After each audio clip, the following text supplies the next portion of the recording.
Have you ever wanted to come closer at the Toledo Zoo? Make your next zoo trip unforgettable with a behind-the-scenes tour. Our exclusive tours offer a unique opportunity to see the inner workings of the zoo and get closer to your favorite animals than ever before. Join our knowledgeable education and keeper staff for an up-close look at what goes on behind the scenes at the zoo. You'll get insider knowledge of animal care, conservation efforts, and the daily routines of our incredible animal residents. Feed the adorable red pandas and watch in awe during a bear training session where you'll see firsthand how our keepers build trust and enrich the lives of these magnificent creatures. We offer 15 different tours, each designed to provide a unique and immersive experience. Whether you're interested in mammals, reptiles, birds, or aquatic species, there's a tour tailored just for you. Come closer to adventure and book a tour today.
hear it a lot whenever you ask people why they work with animals. You hear, because I love animals. And it's an understatement. It's the kind of thing where you come to work every day and you love it.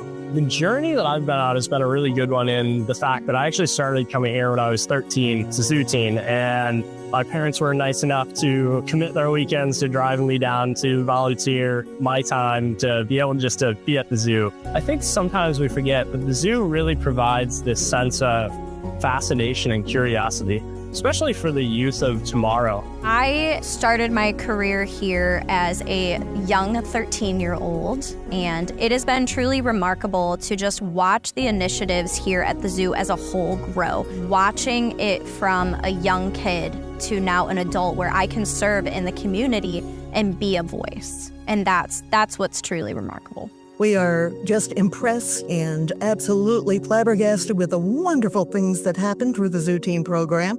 And these teens really become the leaders of the community. They explore careers, they participate in conservation, and they engage in the community. What better program could that be for the youth of today? This program provides a footprint for beginning to think about their future, their options, their importance, their gifts, broadening their whole perspective on what life is about.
This year, the Toledo Zoo is marking a milestone of monumental proportions as we celebrate our 125th anniversary. Since its humble beginnings in 1900, the zoo has grown to become a local landmark, drawing in millions of visitors and caring for thousands of animals, all while advocating for wildlife and helping to conserve the natural world.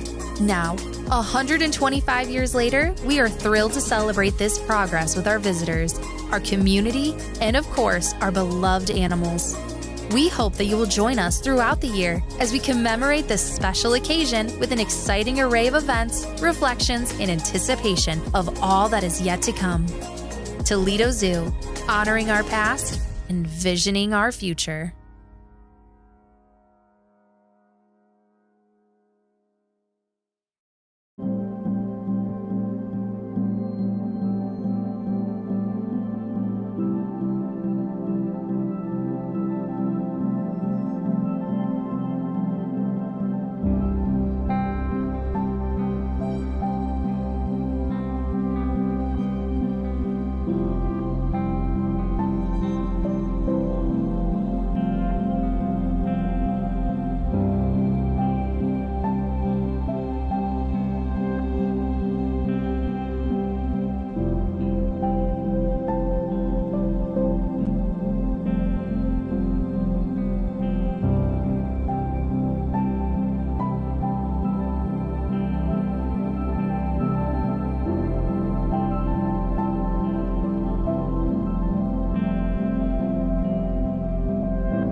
keep stepping away from me. Yes, we gotta look like we love each other. I'm Dan. And I'm Jess. And we're the Socies. We are currently from Northwood, Ohio. I'm a firefighter for the city of Perrysburg. I'm a nurse down in Bowling Green. I've always been a member of the zoo. You have a favorite memory, but you don't. I do. It's something you can't do at the zoo. My dad fed the meerkats. Cheez-Its. Statute of limitations passed here. They can't come back on us now. I became a zoo teen when I was 13. And I was a zoo teen all the way up until 18, and then we actually got married here. YPAC, for us, helps understand what the zoo does outside of just take care of animals. It's also a really good social setting to interact with other people our age and socialize with like-minded people. I would describe it as a fun learning event. You get to come to the zoo kind of after hours. You get to learn something new. Having the one-on-one conversation with the zoo curator was awesome. The ability to interact with zoo staff, animals, and get a behind-the-scenes look at the zoo, if you will. The opportunities afforded to you for such a low cost is awesome. Another good thing about the YPAC program is the money from the members, it goes right back to the zoo. So it helps with the conservation of the animals, things like that. That's why we're so involved with the zoo. Conservation of animals for future generations is really important to us because we just have a big bleeding heart for animals in general. It's important to preserve those memories for future generations.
The Toledo Zoo is marking a milestone of monumental proportions as we celebrate our 125th anniversary. Since its humble beginnings in 1900, the zoo has grown to become a local landmark, drawing in millions of visitors and caring for thousands of animals, all while advocating for wildlife and helping to conserve the natural world. Now, 125 years later, we are thrilled to celebrate this progress with our visitors, our community, and of course, our beloved animals. We hope that you will join us throughout the year as we commemorate this special occasion with an exciting array of events, reflections, and anticipation of all that is yet to come. Toledo Zoo, honoring our past, envisioning our future.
Good morning, everyone.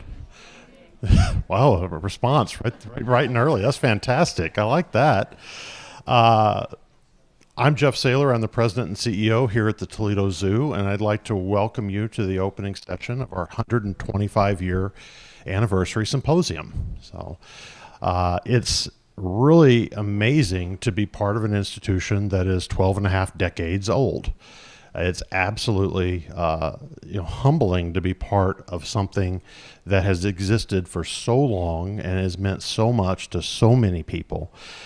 And we couldn't have done this. We couldn't have done these 125 years without everyone's support. And today, in particular, we are supported and sponsored by Synovus Energy. So I'd like to thank them, and also thank the Lanterman Foundation for their support of this event. Over the next 3 days, we're going to be celebrating the work that the Toledo Zoo has done over all these many years. The days are kind of themed in some sense. Today it'll be mainly the history and our regional conservation. Tomorrow, many of our partners from around the world and some of our staff from around the world to come and talk about the work that we do at that level. And then on Thursday, we'll actually be looking at how we're growing our future. And when we talk about growing our future, it's not just from the standpoint of, what's the next building or where's the money come from, but who are the next conservationists? Who are the next people who grow up wanting to work in zoos? And so we'll be looking at all the different programming that the zoo engages in to make sure there will be another generation of people to carry this torch. And so that, hopefully in 25 years, you'll all be here for the 150th. I probably won't, but, just so you know. I think, let me see here. This is a new, oh, I jumped right in there. I guess, Kendra, you're coming up earlier than planned. We have a special guest today. Kendra Wecker, Chief of the Division of Wildlife for the state of Ohio, who's probably one of our greatest partners and supporters. Kendra, thanks for coming in. That was a bit of a surprise there. Thank you.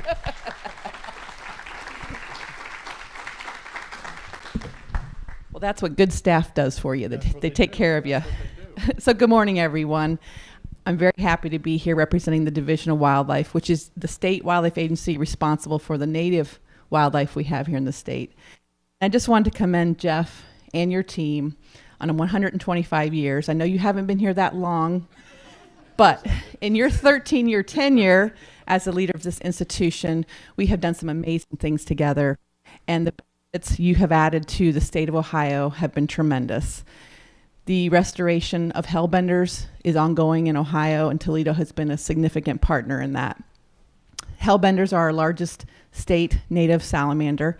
If you haven't seen one, they're a beautiful animal, and we're putting them out in the landscape in our waterways, and it's just a great success story that's going on.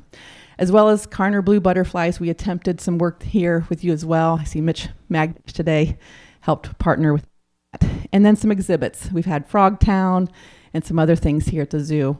But you guys have been first and foremost here representing Northwest Ohio across the landscape, and we just want to commend you on that. We're 150 years old, so we've been around too.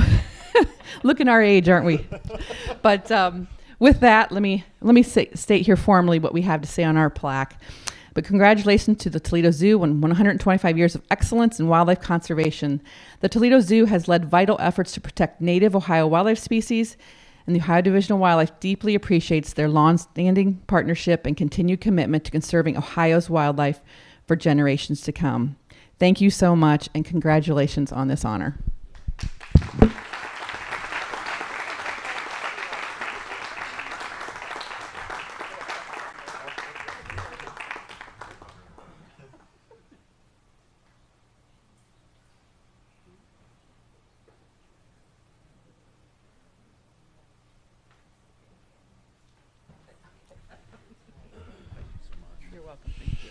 Thank you, Chief. We should all be really proud to be in a state that values wildlife the way Ohio does. It's amazing the support that the zoo gets from the state to do this work. We have a state that truly respects and truly wants to see wildlife survive here and thrive here. And we couldn't do it without our partners from the Division of Wildlife. So thank you. I appreciate that.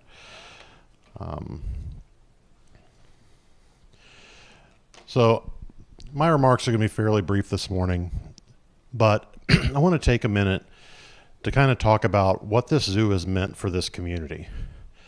I've never seen a zoo that was as connected to its community as the Toledo Zoo is, with all of the many different things that are done here, everything from the events we do to the programming to the buildings. There's just so much connection, so much love for this facility that it truly boggles the mind. So how many of you have pictures of yourself, your children, or your grandchildren on these statues? Look at that. That's pretty amazing that a statue at a zoo is such a major part that many of you have a photo of this statue in your homes right now. That we have people that have generations of family members who have their photos on these statues. These statues have been here since the Depression. They were carved by the same gentleman who carved all the friezes on the outside of the reptile house, which is currently being renovated and will open next Memorial Day.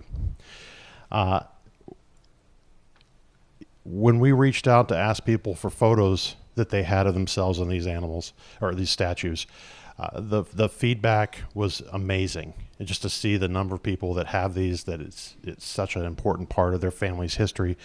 And I think it really speaks to the way the Toledo Zoo has touched so many people.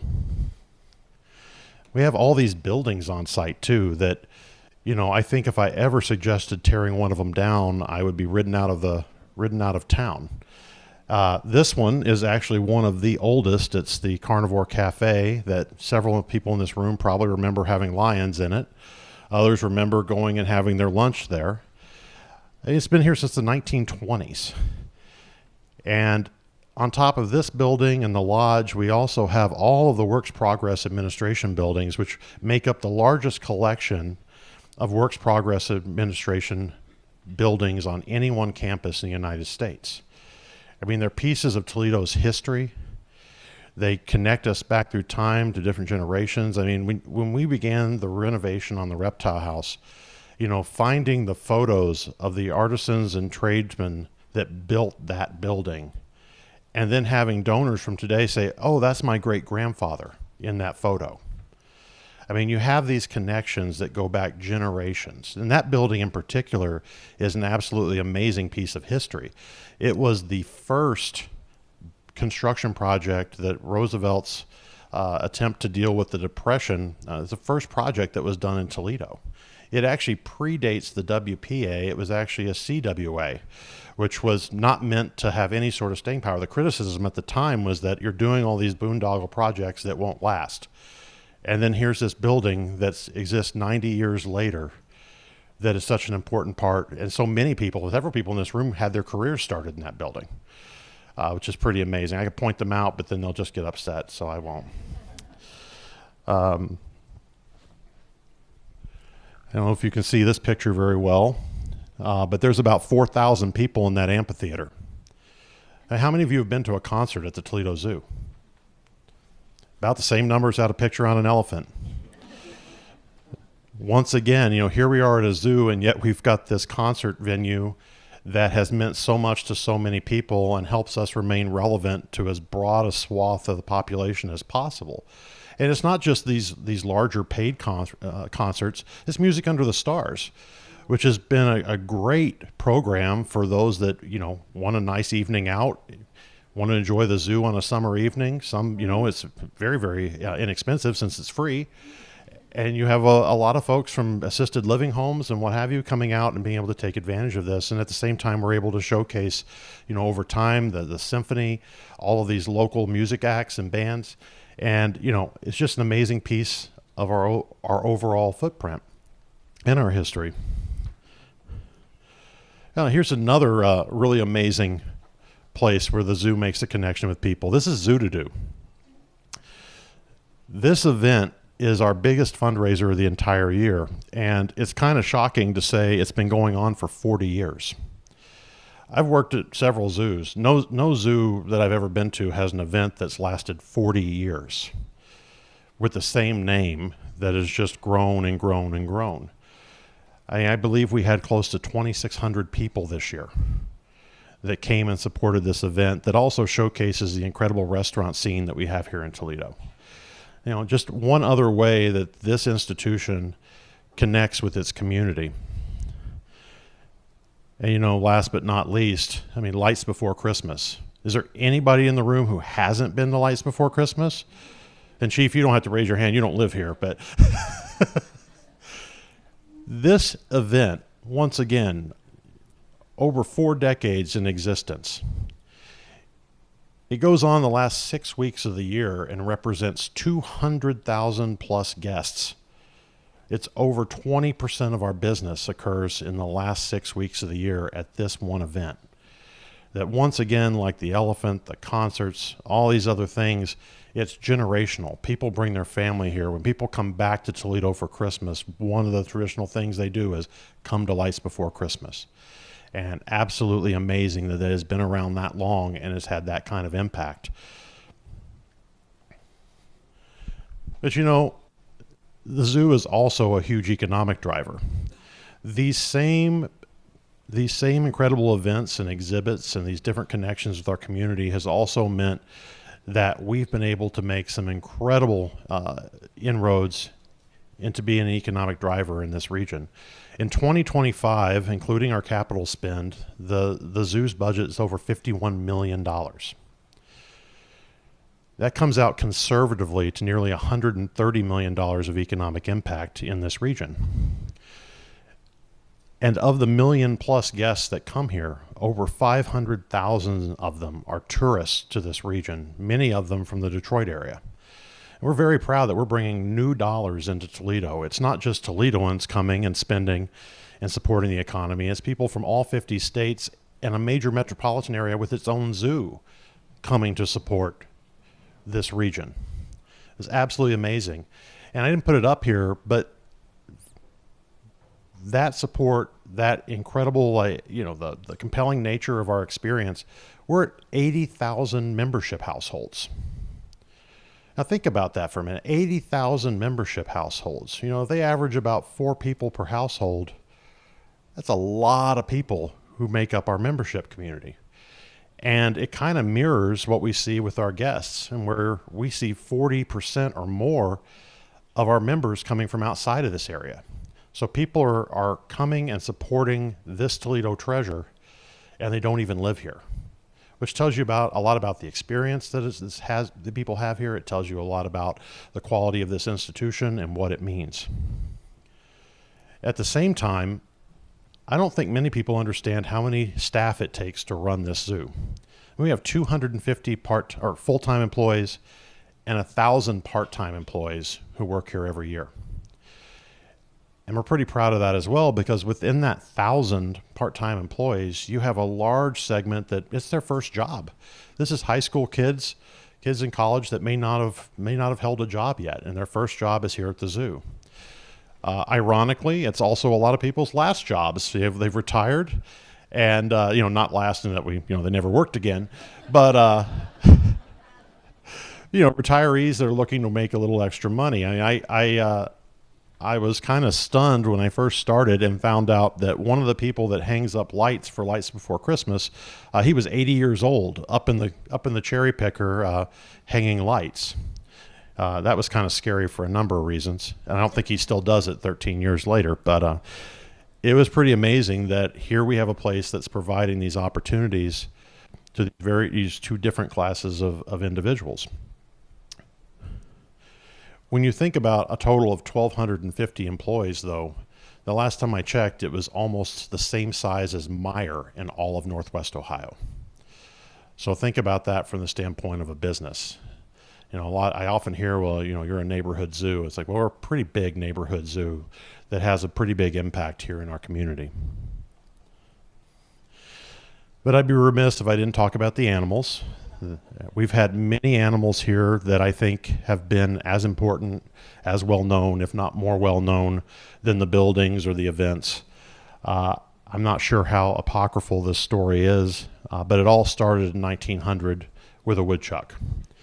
And the story goes, this gentleman bequeathed what he thought was a bear cub to the city of Toledo to be exhibited in what was Walbridge Park, and it turned out it was woodchuck.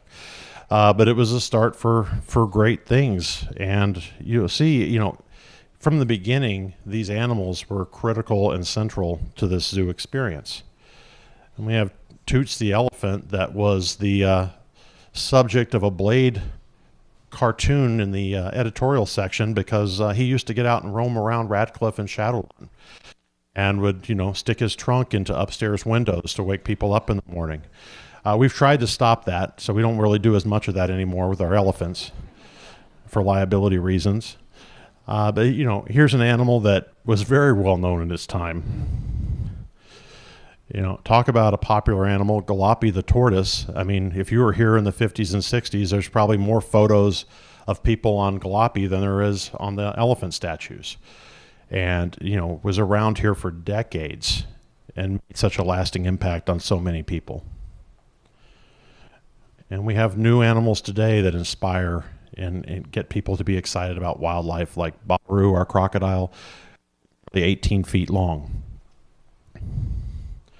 Or Dodge, our Kodiak bear, who has now thrilled thousands upon thousands of school children who come to the Carson Education Center to see him and show people how magnificent bears are, especially when he stands up to his full 10 feet in height.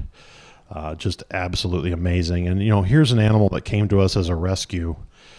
Could have just unfortunately passed on, because of his circumstances when he was a cub, but came here to the Toledo Zoo, and he inspires millions and millions of people and does so much for wildlife in general. When you think about the experience people have here when they're at the zoo, he's so much a part of that, which then translates into financial support and member support, which then translates into work we do both with the community here, with regional wildlife work, but also our global work. And last but not least, the elephants. Our elephants have been a central part of this facility almost since its beginning. And here we have Renee and her youngest calf, Kirka. Renee has lived here for over 40 years. Almost a third of the total time the Toledo Zoo has been in existence. She and her calves have made an incredible impact on people. We have an incredible program called Companies for Kids, where local corporations can help children that may not be able to afford to make a trip to the zoo. We'll put tickets in their families' hands and get them to the zoo. The one thing we ask in that program is the families send some sort of note telling us how their trip went. And two of the most touching stories that we have gotten back from this involve our elephants and actually highlight what zoos really mean to people. We had one child who was nonverbal and came to the zoo and saw the elephant and said elephant. We had another child with cerebral palsy who had trouble walking around, was so excited to be at the zoo, was so excited to see elephants that he walked around the zoo all day long. It's amazing what animals mean to people and how they can touch people in different ways, and how that can help us improve the world. It can improve the situation for people, it can improve the situation for wildlife, and it can improve the situation for the environment. And the Toledo Zoo is so amazing in all that it's able to do. They're going to start a video here right now and show you one aspect of what zoos are able to do to connect people to wildlife. This is our lake sturgeon program.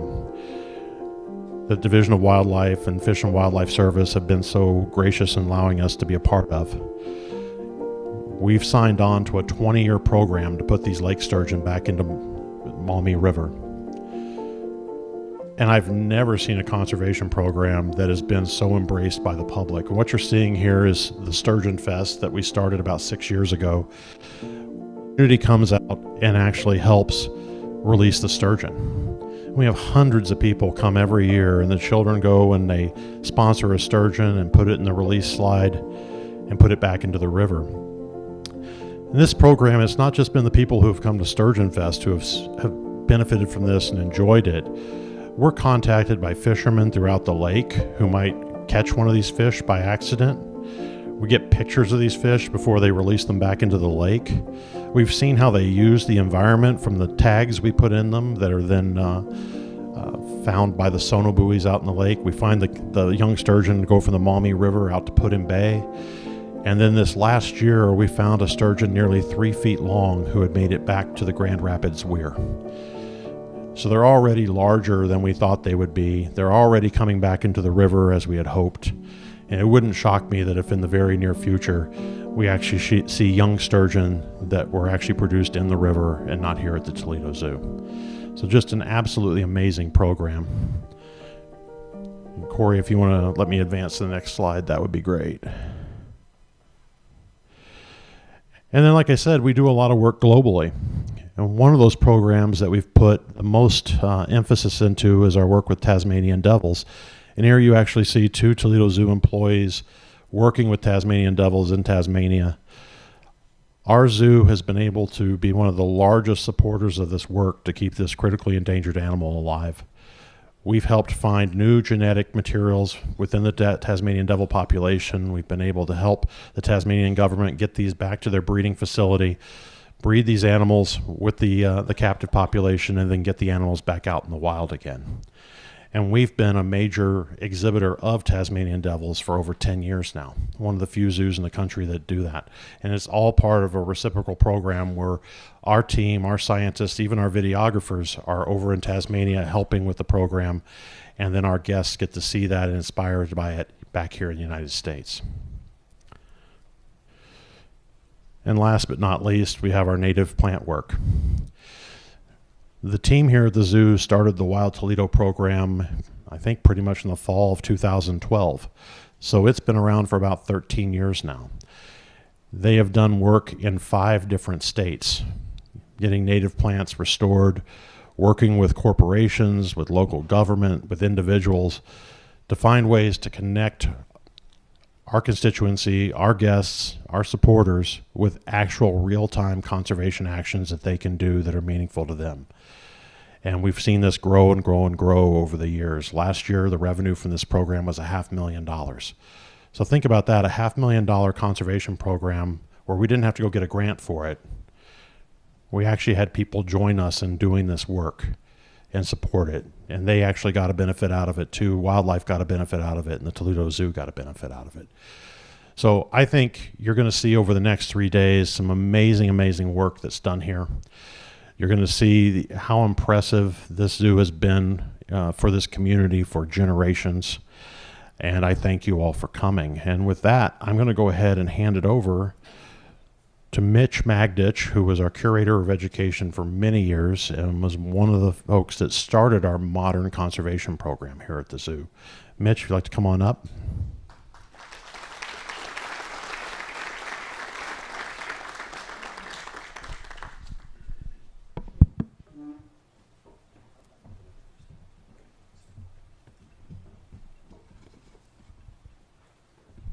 Well, thank you, Jeff, and it's a pleasure to be here today. So I'm going to be talking about a little bit about the history of conservation here at the Toledo Zoo. Jeff stole a little bit of my thunder because I wanted to start out with Carl Hillebrand. And by the way, I know there's probably going to be some rumors that are probably going to be started by John Chastain that I actually knew Carl Hillebrand personally. Okay, but guarantee I did not, all right? I know I've been here a long time, but I haven't been here quite that long.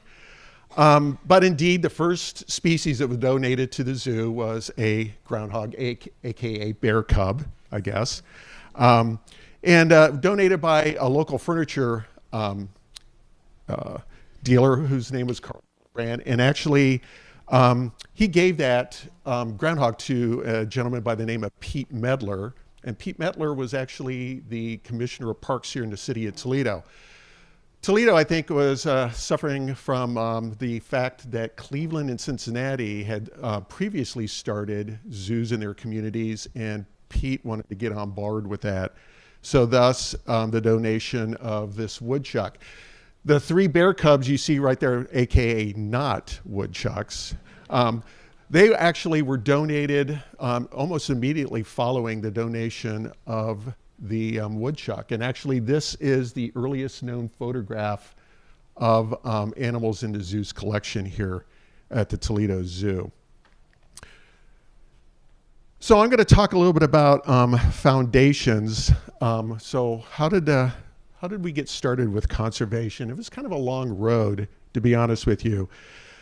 For the most part, conservation was not part of our vocabulary early on. It was all about animal exhibition.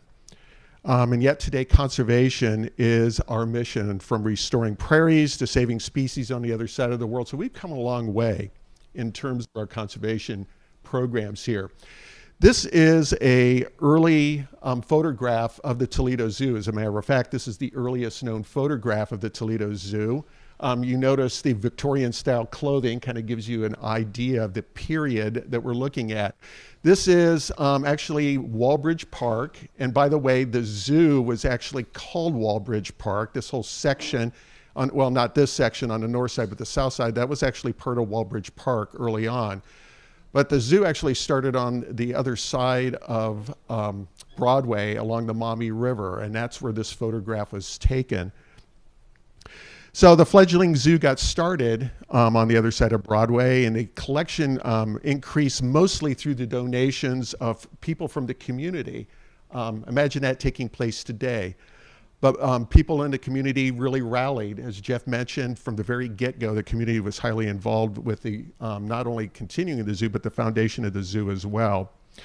And it became a real source of civic pride, even in its early days. And families visited because they wanted to connect with nature and with animals in a growing community. Jeff mentioned elephants, and elephants have always been a big part, and I wanted to mention this elephant in particular. This is Babe, and if you are from the city of Toledo, you probably know about Babe. In fact, Babe's skull is on display over in the museum, in a museum case. But Babe came here in 1912 and quickly became a must-see animal. This was a huge male Asian elephant, and the last weighing before it died in 1943, it weighed nearly 11,000 pounds. So this was a really big animal. And again, this was an era that was really about the collection. Okay, so what can you see? We didn't have Animal Planet and other programs like that. People, the only way they could really connect with animals from around the world was really through a zoological institution. Conservation was really not yet part of the nation's lexicon. But it was really coming on the horizon. So in the early 20th century, and most of us know, if we're from the United States, know this story. So we had the rise of U.S. conservation leaders, people like John Muir, Teddy Roosevelt, and one of my favorites, who's a little bit later, was Aldo Leopold. As a matter of fact, one of an essay that was written by Aldo Leopold called Thinking Like a Mountain is one of my favorite essays, and really was foundational for me as a young conservationist getting started in the whole movement. But during the Roosevelt administration, he did a lot of work in the area of conservation, recognized that our wildlands were being consumed by agriculture, silviculture, and manufacturing, and so did a lot to start a movement in the United States, creating 5 national parks, designating 18 national monuments, and protecting 150 national forests. John Muir, as most of us know, was instrumental in creating several national parks, including his beloved Yosemite. He founded the Sierra Club, and he inspired generally a deeper appreciation for wilderness and its protection. Fortunately, the Toledo area kind of caught some of that, so we had our own people who had a real conservation spirit among them. And these are 2 people who are really important in that. One of them is Roger Conant. Roger joined the zoo on March 4th, 1929 at age 19, and he was the first formally trained curator hired by the Toledo Zoo. He was an accomplished herpetologist and naturalist. And one thing that was really remarkable, he spent time studying the herpetofauna in our regional treasure, which is the oak openings. So he, along with Luke Campbell, who I'll talk about in a minute, were local naturalists, and they recognized the biological significance of that area even at this period of time. And he went on to author several books, one of them, The Reptiles at Ohio, and the other, and most of us probably have a copy of this sitting somewhere on our bookshelf, the classic Peterson Field Guide to Reptiles and Amphibians in Eastern North America, the author of that book. He left the Toledo Zoo and he went on to become the director of the Philadelphia Zoo, where he retired in 1974. Lou Campbell here, who's on the right, he began documenting Lucas County bird populations in 1926. He, along with Roger Conant, recognized again the significance of the oak openings, and he scrupulously documented the region's endemic bird species, laying the groundwork for future scientific research. Even more amazing, he was not a trained ornithologist. As a matter of fact, he worked for the predecessor of TARDA, which is our regional transportation authority here in Toledo. He became a founding member of the Toledo Naturalists Association, TNA, and he worked with the Toledo Zoological Society to publish The Birds of Lucas County. So Lou was not an employee of the Toledo Zoo, but he worked with the zoo and he had a presence here. He did the first systematic catalog of over 300 local species, including those found in the oak openings and Lake Erie marshes. And both of those regions, if you are into birds at all, we know that those regions are renowned by birders worldwide. If you come here in May, there are throngs from people from around the world who are visiting just to see the wood warbler migration, going out in the oak openings, out into McGee Marsh on the marshes. So a fantastic place, and Lou recognized the significance.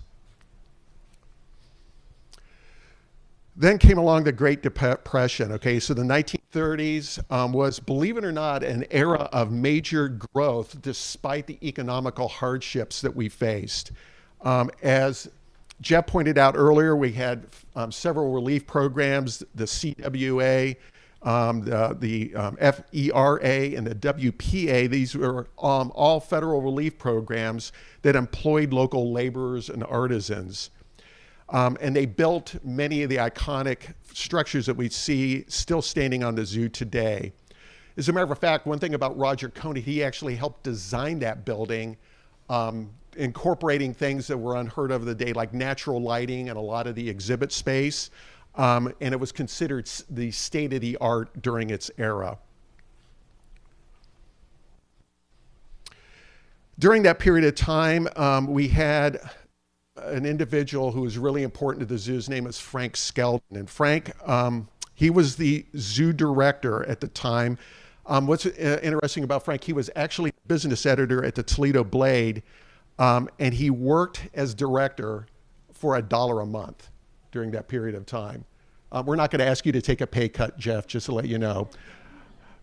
This is kind of an interesting anecdote about about Frank. He actually scooped the Titanic story. So he rented a vessel in New York City. He went out and met the Carpathia when it was still out in the Atlantic, and he scooped the story. So it kind of shows you Frank's resourcefulness, and that resourcefulness really paid off in his tenure here at the zoo. So he was tasked with sourcing the materials that would build the zoo, build these iconic buildings that we have here.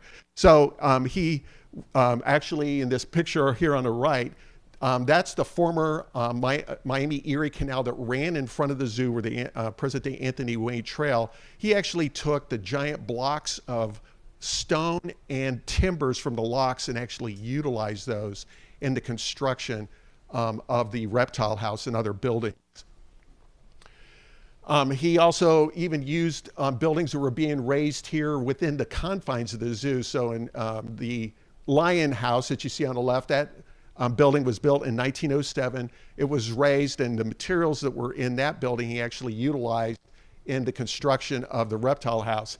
And in fact, the photograph here on the right, that is a hand-painted sign that is at one of the entrances to the reptile house that gives you a list of all the materials that were used to build that building and where they came from in the city of Toledo. So Frank Skeldon's resourcefulness really paid off in terms of getting those buildings built during that period of time. So let's talk about kind of an awakening that took place in the zoo community, including between the 1950s and the 1970s. So I know I remember part of this, even though I was very young at the time, but in the mid-20th century, there was really a growing awareness of the human impact on nature. So Rachel Carson's Silent Spring was a really important work at that period of time. Published in 1963, it was based on research that was done in the 1950s that exposed the dangers of synthetic pesticides. And many of us in this room remember the terrible impact that DDT had on particularly bald eagle populations at the time. I remember a young man here in the city of Toledo growing up out in Oregon, didn't see many bald eagles at all. Now I can go out there today and I can see bald eagles everywhere. It's amazing what a turnaround occurred during that time. But there was major legislation and agencies that arose during that period of time. We could probably all name some of these: the Environmental Protection Agency, the Endangered Species Act came along, Clean Water Act, and other federal and state conservation measures arose at that period of time. So conservation was quickly becoming part of the national dialogue. There was a major shift here at the zoo as well and other zoos. So instead of just having animals for pure display reasons, we started improving animal well-being, animal welfare, education, and conservation initiatives. So there was a real emphasis now taking place on improved education, animal husbandry, and welfare. I wanted to point out a couple of pictures here. The one on the right, that was a program that was run by Toledo Public Schools that took place here at the zoo in the 1970s. It was a natural resources center. My wife actually participated in that program. What is unknown about that is that program actually produced 2 scientists who are still working today. And actually, it's really interesting to talk to some of the faculty and staff at that facility, which is now at Toledo Botanical Gardens, about those 2 individuals, because there's no historical memory of them. One of them, his name is Gene Sattler. Gene studied ornithology at the Smithsonian and was studying black-capped and Carolina chickadees, and is a scientist who got his start at that school that was here at the Toledo Zoo. Another is, his name is Keith Swindle, and Keith was the lead biologist on the spotted owl program in Oregon. He now works as an endangered species law official in the state of Hawaii. So that program produced scientists who went on to make an impact in conservation. Toledo, at this particular time, this is the 1970s we're looking at. Okay, so we started to have improved animal welfare, animal education, moving into the area of conservation. So during that period of time, we had the construction of our Animal Care Center, which opened in 1973, and the Rare Mammal Building, which is now housing our gorillas and our orangutans, opened in 1979. But the 1970s also represented a period of real struggle. It's really amazing to look back and see 2 periods of incredible growth here at the zoo took place during times of peril.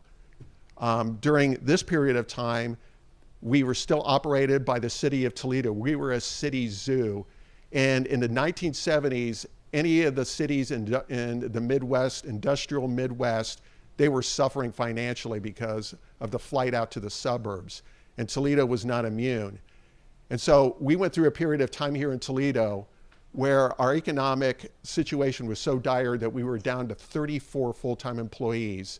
The museum was closed, the conservatory was closed, and other buildings were closed at the time. I can't imagine running this institution with 34 full-time people, but that's where we were. And during that time, Bill Denler was hired as the curator of herpetology. He then went on to become the director here in January of 1981. And Bill did something pretty amazing along with the board and the community here in the city of Toledo.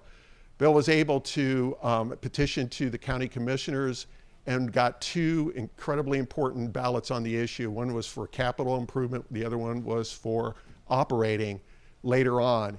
And so we were able to break away fiscally from the city of Toledo and become an independent nonprofit operated by the Toledo Zoological Society. That was a key turning point.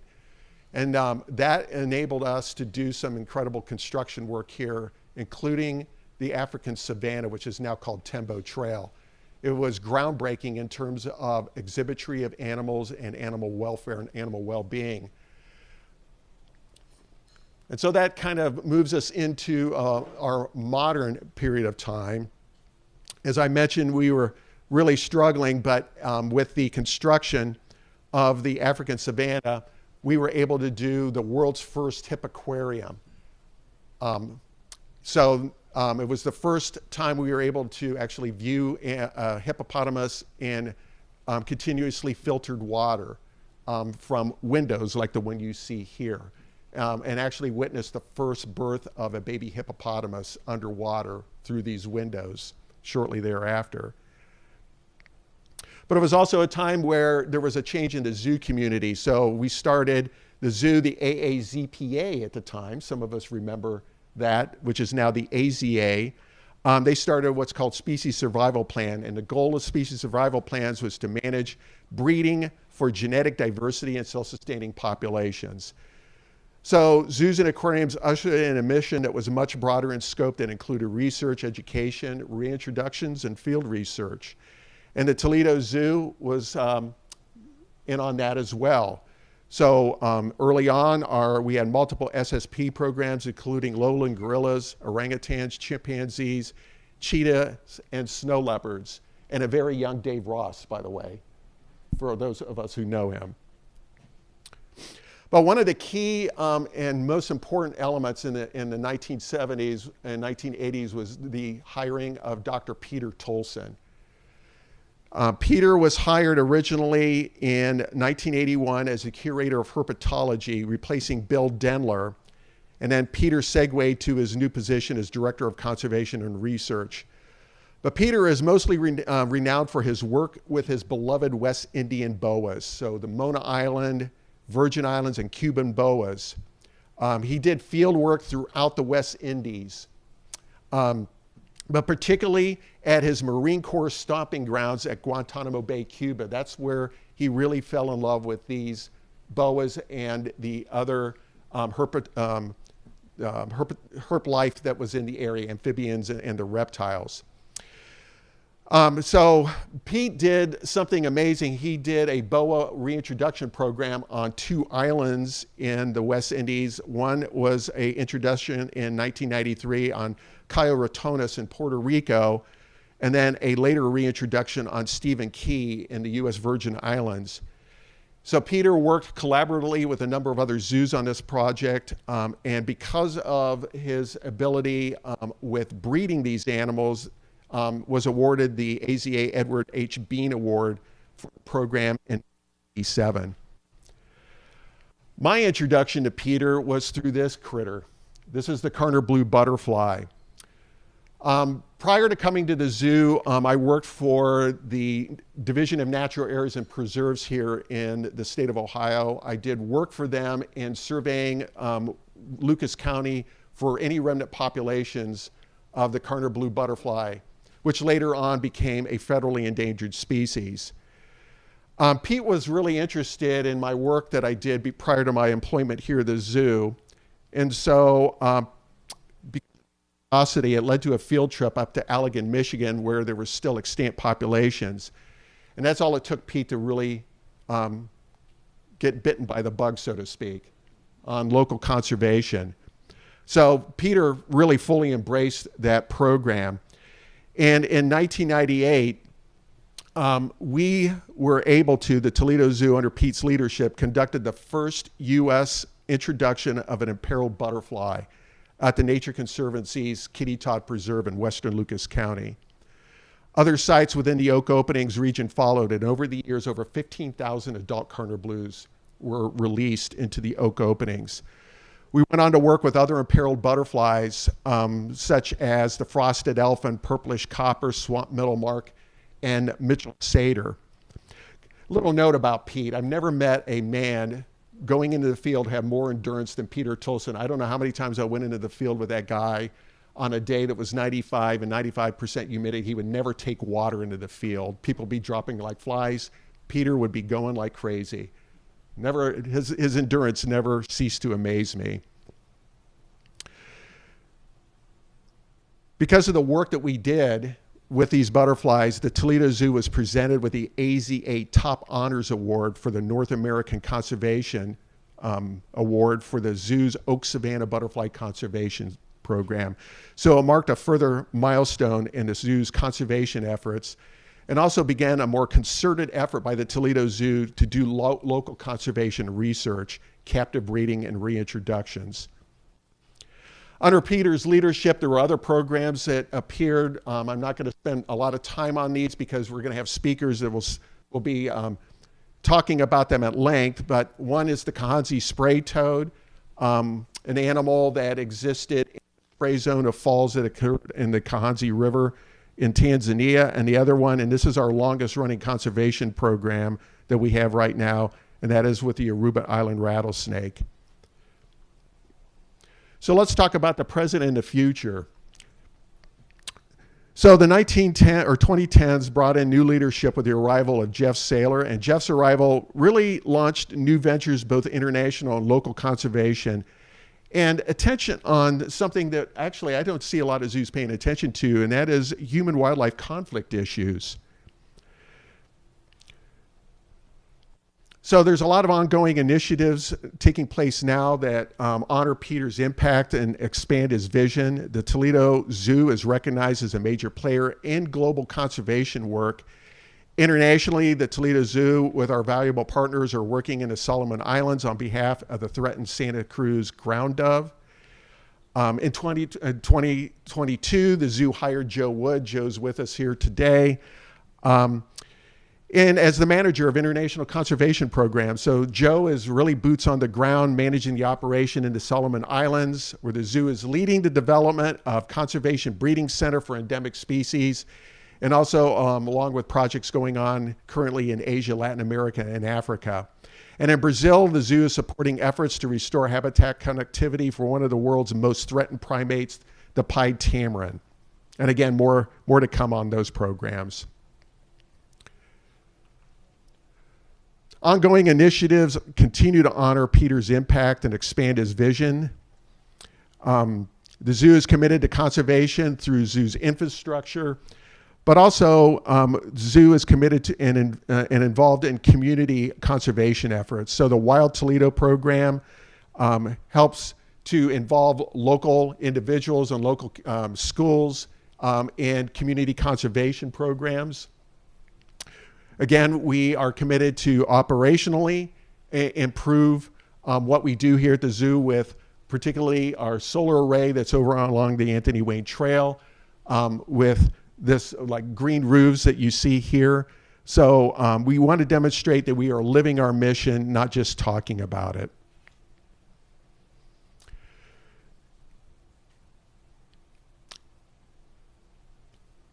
So on the left-hand side, we have a program that we're really doing well in involving our school communities. It's called Project Prairie. You'll hear more about Project Prairie. But we have installed prairies on school properties, school campuses throughout the area, replacing the ubiquitous turf grass with prairie habitat, where the students actually get out into the habitat and are doing real science instead of just learning about science in the classroom. We are also involving, again, people in our community conservation efforts with Wild Toledo, with continuing our butterfly work, with Monarch Watch by tagging monarch butterflies.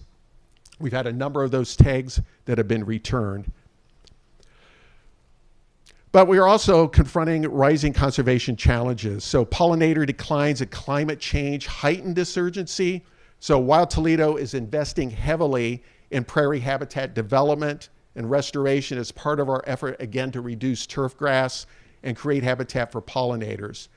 And we invite our community to participate by creating pollinator space in the yards, by actually offering for sale quality native plant material through an extensive propagation program. So the Toledo Zoo is continuing and increasing our efforts to meet these global challenges. We also have efforts, for instance, Jeff mentioned Kodiak Ridge, where we highlight that human-wildlife conflict that's so important to talk about, particularly in the area of brown bears. The brown bears that are on exhibit there came to us because they were orphaned. And then we're going to have Katie here talk about the Hellbender Head Start program, which releases young hellbenders into restored streams here in the state of Ohio. But you know what? There are many, many other programs that I can mention. These are just examples. We could talk about the copper-bellied water snake, Lake Erie water snake, Blanding's turtles, spotted turtles, piping plovers, blue-eyed ground dove, cheer pheasant. We could talk about events like Party for the Planet, Sturgeon Fest.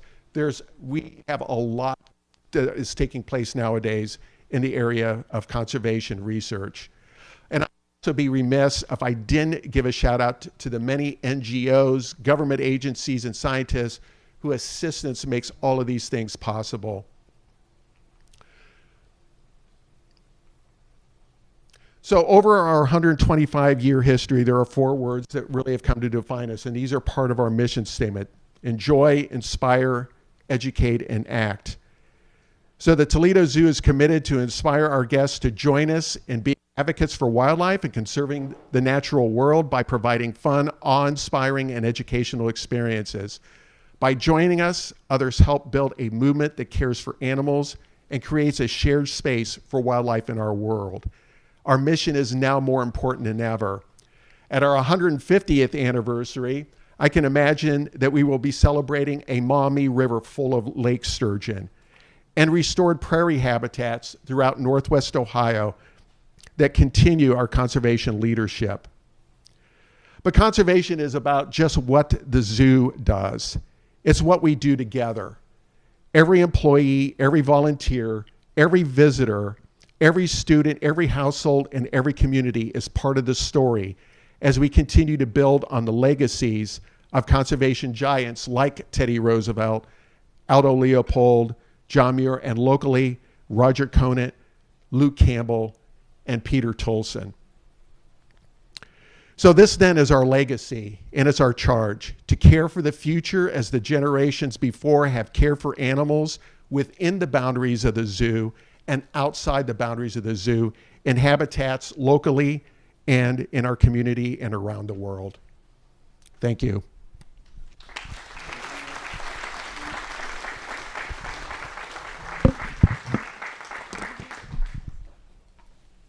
Thank you, Mitch. I really appreciate that. Next on our list is Jake Schoen from our Wild Toledo program. Jake's going to talk to us about the Toledo Zoo Butterfly Conservation Program's history and current successes. Come on up here, Jake.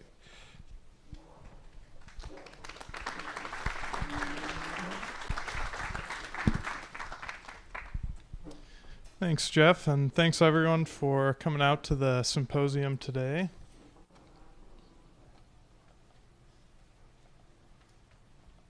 So the Toledo Zoo has a long history of local butterfly conservation, with efforts ranging from federally endangered species like the Karner blue or the Mitchell satyr, to more common backyard butterflies like the monarch butterfly. Some of our notable historic work is centered on the Karner blue, which its historic range included the Oak Openings region here in Northwest Ohio. However, the species was extirpated in the state in 1988. In 1992, the Ohio Karner blue butterfly recovery team was formed, and the Toledo Zoo was tasked with developing a captive husbandry and breeding protocol in an effort to reintroduce the species back into the state. Additionally, we were tasked with analyzing the wild habitat of the species to inform those restoration efforts. The following year, a butterfly greenhouse, as you can see there on the left, was constructed here on zoo grounds. And in that space, we worked out the kinks in growing their host plant, the perennial lupin, and also worked out the breeding protocols with the surrogate species, a closely related Melissa blue butterfly. And habitat analyses in the field showed that the planned release sites had a very similar density of nectar plants and host plants as extant populations in Michigan, which proved promising for a potential successful release. And in 1998, the first carners were actually collected from the wild population in Michigan and brought back to the zoo for our breeding program. That very first year resulted in the rearing and release of over 200 individuals, and as Mitch mentioned earlier, this actually marked the first reintroduction of an imperiled butterfly in the country. After nearly a decade, over 15,000 animals were released throughout 5 sites in the state. And we saw great results from these. They were breeding in place and even spreading to new populations on occasion. However, the drought in 2012 and the extreme heat did once again wipe them out and extirpate them in the state.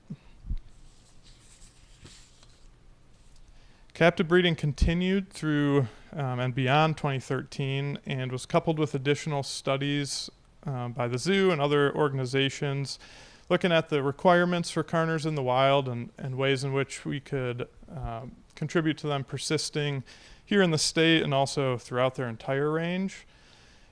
However, the research, published research from here at the zoo as well as the National Park Service identified that climate change was a large issue for the carners. It was making their current habitat less conducive to their persistence, especially on the southern end of their range. We did find that mixed habitats with dappled shade from trees as well as open areas help to buffer from these effects of climate change. However, the buffering effect can only go so far. And unfortunately, the National Park Service study showed that the Carner Blue range, much of their range, if not all of it, would likely become unsuitable over time, again, because of the climate change. And with Ohio being on the very southern tip of this range, we were particularly in a precarious spot. So in light of this, the zoo opted to shift our focus to other species with a more favorable outcome and outlook for local restoration. Of course, we would have preferred to see the species be restored within the state. However, this project still demonstrates how a zoological institution can combine our expertise in captive husbandry as well as field research to first breed and reintroduce an endangered species at scale and very rapidly on tight time frames. Secondly, to evaluate the effectiveness of a reintroduction in real time and adjust accordingly. And lastly, how to be good stewards of finite conservation funding, ensuring that they're used in the most impactful way possible. So conservation biology is all too often a crisis-driven field, and it's imperative to wisely invest our time and resources in ways that maximize the ecological benefit. And the zoo's work with carners served as a foundation for future recovery efforts and demonstrated how lessons learned from one species can strengthen broader conservation outcomes and guide success stories yet to come. Another strong example of the zoo's ability to establish methods for captively breeding and reintroducing imperiled species, also on tight timelines, can be found in our work with the federally endangered Mitchell-Sater butterfly, one of the rarest butterfly species on the planet. And when the zoo began to focus on conserving the species in 2003, there were large gaps in our knowledge of their natural history, particularly their preferred host plants, their breeding behavior, microhabitat preferences, etc.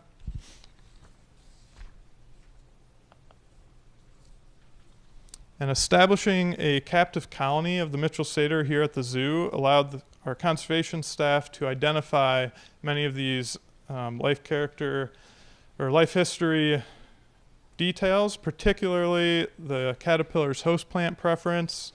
And these data helped inform the field conservation efforts. They assisted in identifying suitable sites for reintroduction and also provided vital information to land managers who are currently managing areas with extant populations. Later on, the construction of a state-of-the-art butterfly conservation lab in our Promedica Museum of Natural History. It furthered our advances in our knowledge of this species, particularly in regards to their larval temperature preferences, their overwintering behavior, and their phenology, specifically how the temperature can affect the timing and number of adult flights each year. And this work resulted in the release of numerous captive bred animals back into existing populations that were dwindling, as well as into reintroduction sites in several different states. Tissue samples from animals in this captive collection also contributed to advancements in our understanding of the genetics of the species and allowed us to further some insight into reproductive parasites that have been plaguing the species and implicated in their decline as well. So in addition to our federally endangered species programs here at the zoo, we've also worked to conserve more common species, at least historically, such as the monarch butterfly, for over a decade. Once more common than today, monarchs have sharply declined by over 80% since the 1990s, mostly due to habitat loss. And our approach to conserving them is two-pronged. It combines both an ex situ breeding and head start and release program with an in situ habitat restoration program. And this habitat restoration component is vital because without a place to be released into, those captively produced individuals would have a hard time finding resources required in order to survive and carry on. Our captive breeding program involves collecting adult animals from the wild, screening them for diseases, and breeding them in a dedicated facility. The caterpillars are raised on swamp milkweed plants in a greenhouse that mirrors natural conditions until they pupate. And as the adult monarchs emerge from their pupa in the fall, they each receive a unique tag, which has a code on it that allows citizen scientists, many of our zoo patrons included, to track these animals on their migration south to Mexico. And each year we release about 1,000 adult monarchs, all tagged. And we're proud to say that typically each year a handful are recovered by researchers all the way down in Mexico, showing that animals produced and released right here at the zoo do indeed make it all the way south and help contribute to that next generation of monarchs. And these captive breeding and release efforts are accompanied by our habitat restoration projects that are also led by the zoo. And restoring habitat means starting with the base of the food chain, which would of course be plants, and specifically native plants. So native plants are those that have evolved alongside our local wildlife for millennia. And over these really immense time periods, they've been able to form intricate relationships with one another. The native plants have adapted to use the animals for things like pollination or seed dispersal, and then our native wildlife have adapted to utilize the plants for food and shelter. A great example of this can be found with monarch butterflies that have specialized to eat milkweed during their caterpillar stage. In fact, the caterpillars are so specialized that milkweed is actually the only species of plant that they can consume to reach adulthood.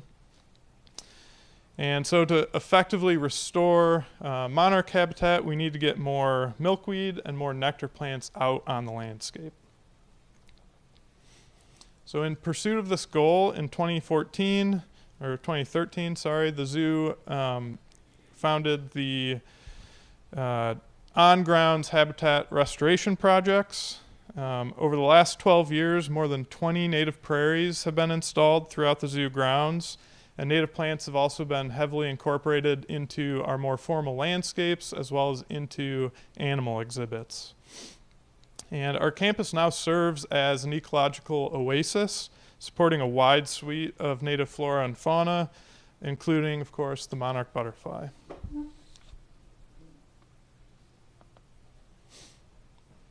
Shortly after initiating these on-ground habitat restoration efforts, we observed an increasing demand and interest from the general public for native plants and also for native plant and habitat installation services. And so Wild Toledo, which is a branch of our conservation initiatives here at the zoo, was formed in 2014 to address this demand. Wild Toledo is focused on installing, maintaining, designing native plantings throughout the region.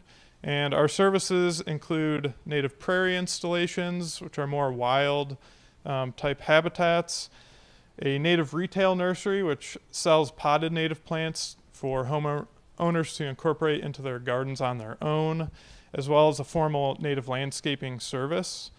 And these three different options for incorporating native plants into the landscape really make habitat restoration accessible to the widest possible audience and allow it to be conducted in a vast range of locations and scenarios.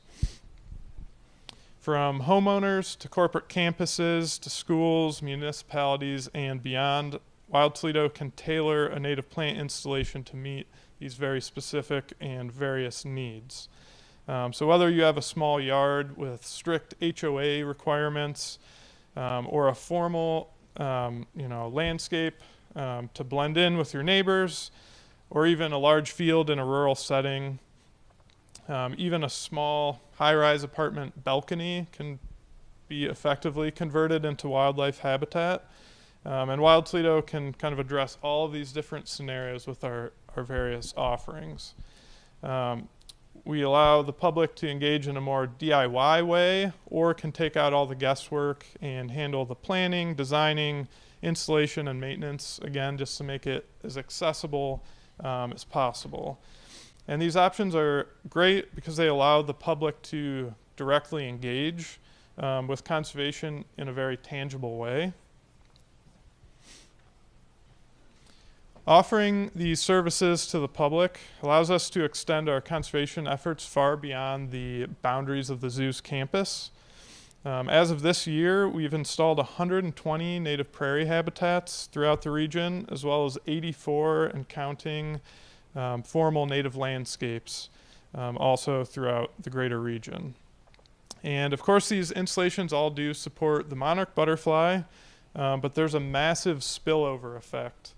And these same plants that are planted to support the monarch are also going to support countless other species of butterfly, moth, and other wildlife.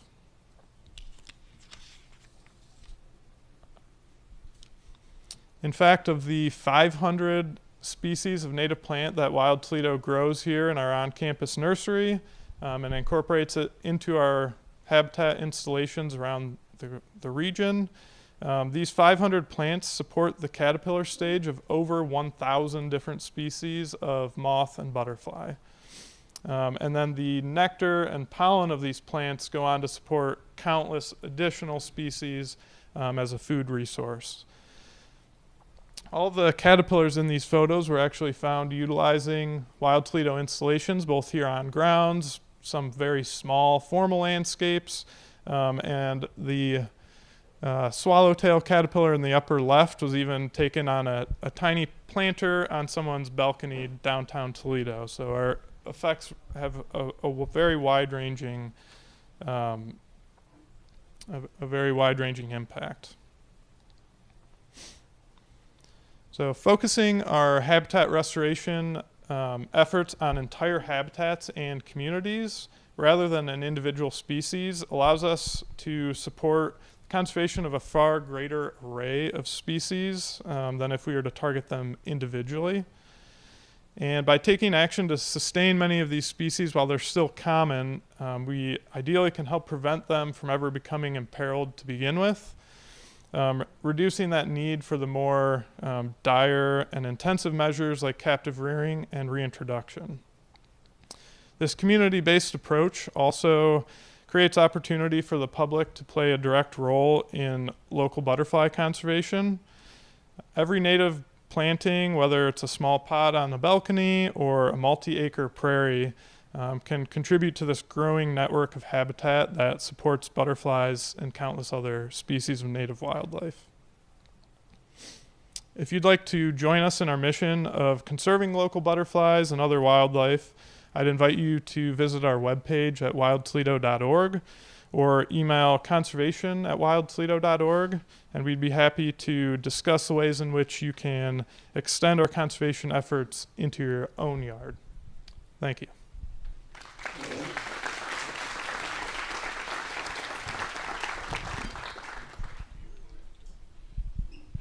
Thank you, Jake. We'll take a short break, about 15 minutes. The restrooms are out to the right of the building. Jake and Mitch will be around if you have any questions. I'm sure they'd be happy to answer them. And then we'll start back up, like I said, in about 15 minutes, talking about the turtle research here at the Toledo Zoo. So thank you, everybody.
I grew up about 30 minutes from Toledo, so as a kid, I came a lot for field trips. My parents brought me several times. My grandparents brought me several times.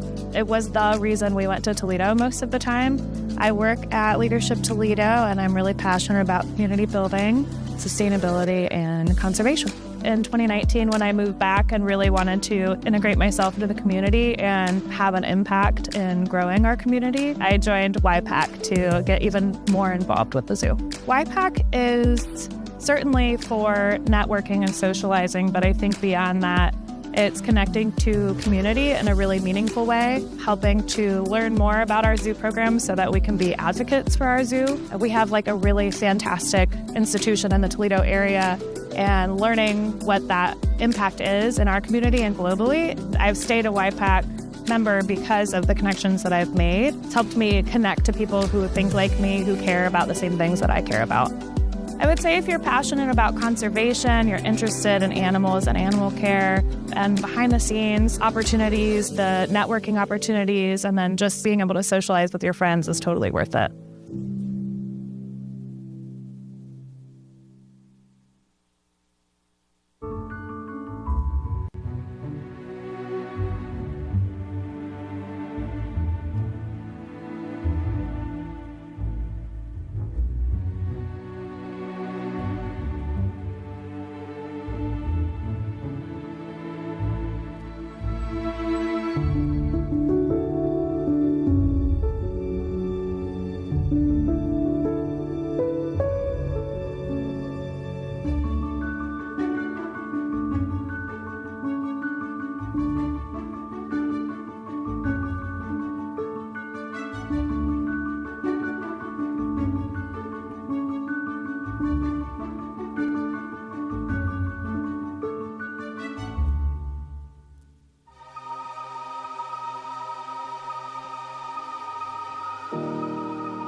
A lot whenever you ask people why they work with animals, you hear, because I love animals. And it's an understatement. It's the kind of thing where you come to work every day and you love it. The journey that I've been on has been a really good one in the fact that I actually started coming here when I was 13 as a zoo teen, and my parents were nice enough to commit their weekends to driving me down to volunteer my time to be able just to be at the zoo. I think sometimes we forget that the zoo really provides this sense of fascination and curiosity, especially for the youth of tomorrow. I started my career here as a young 13-year-old, and it has been truly remarkable to just watch the initiatives here at the zoo as a whole grow. Watching it from a young kid to now an adult where I can serve in the community and be a voice. And that's what's truly remarkable. We are just impressed and absolutely flabbergasted with the wonderful things that happen through the Zoo Teen program. And these teens really become the leaders of the community. They explore careers, they participate in conservation, and they engage in the community.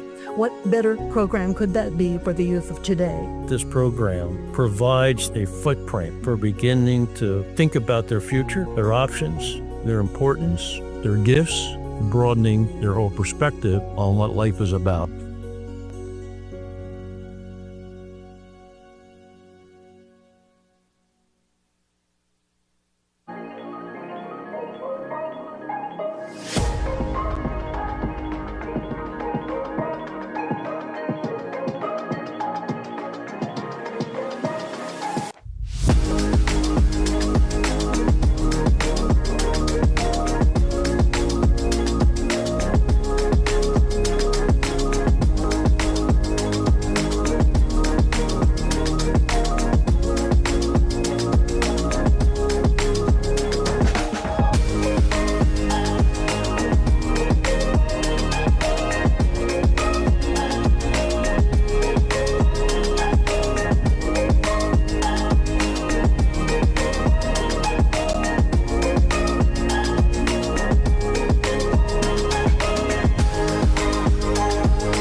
Hey, Corey.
So I'm hoping you really enjoy this. Matt's great. He's got some great programs that we'll hear about over the next couple of days. So Matt, you'd like to come on up.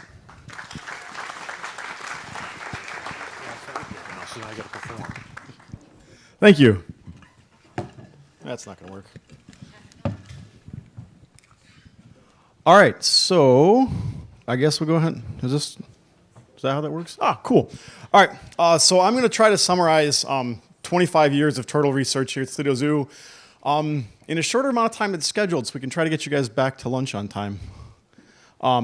So this I'm going to start talking about what goes into our conservation programs in general. So I'm going to be talking about our turtle program today, but really the methods we use for this program applies to a lot of our other conservation programs. So hellbenders, snakes, birds, sturgeon, wood rats, you name it.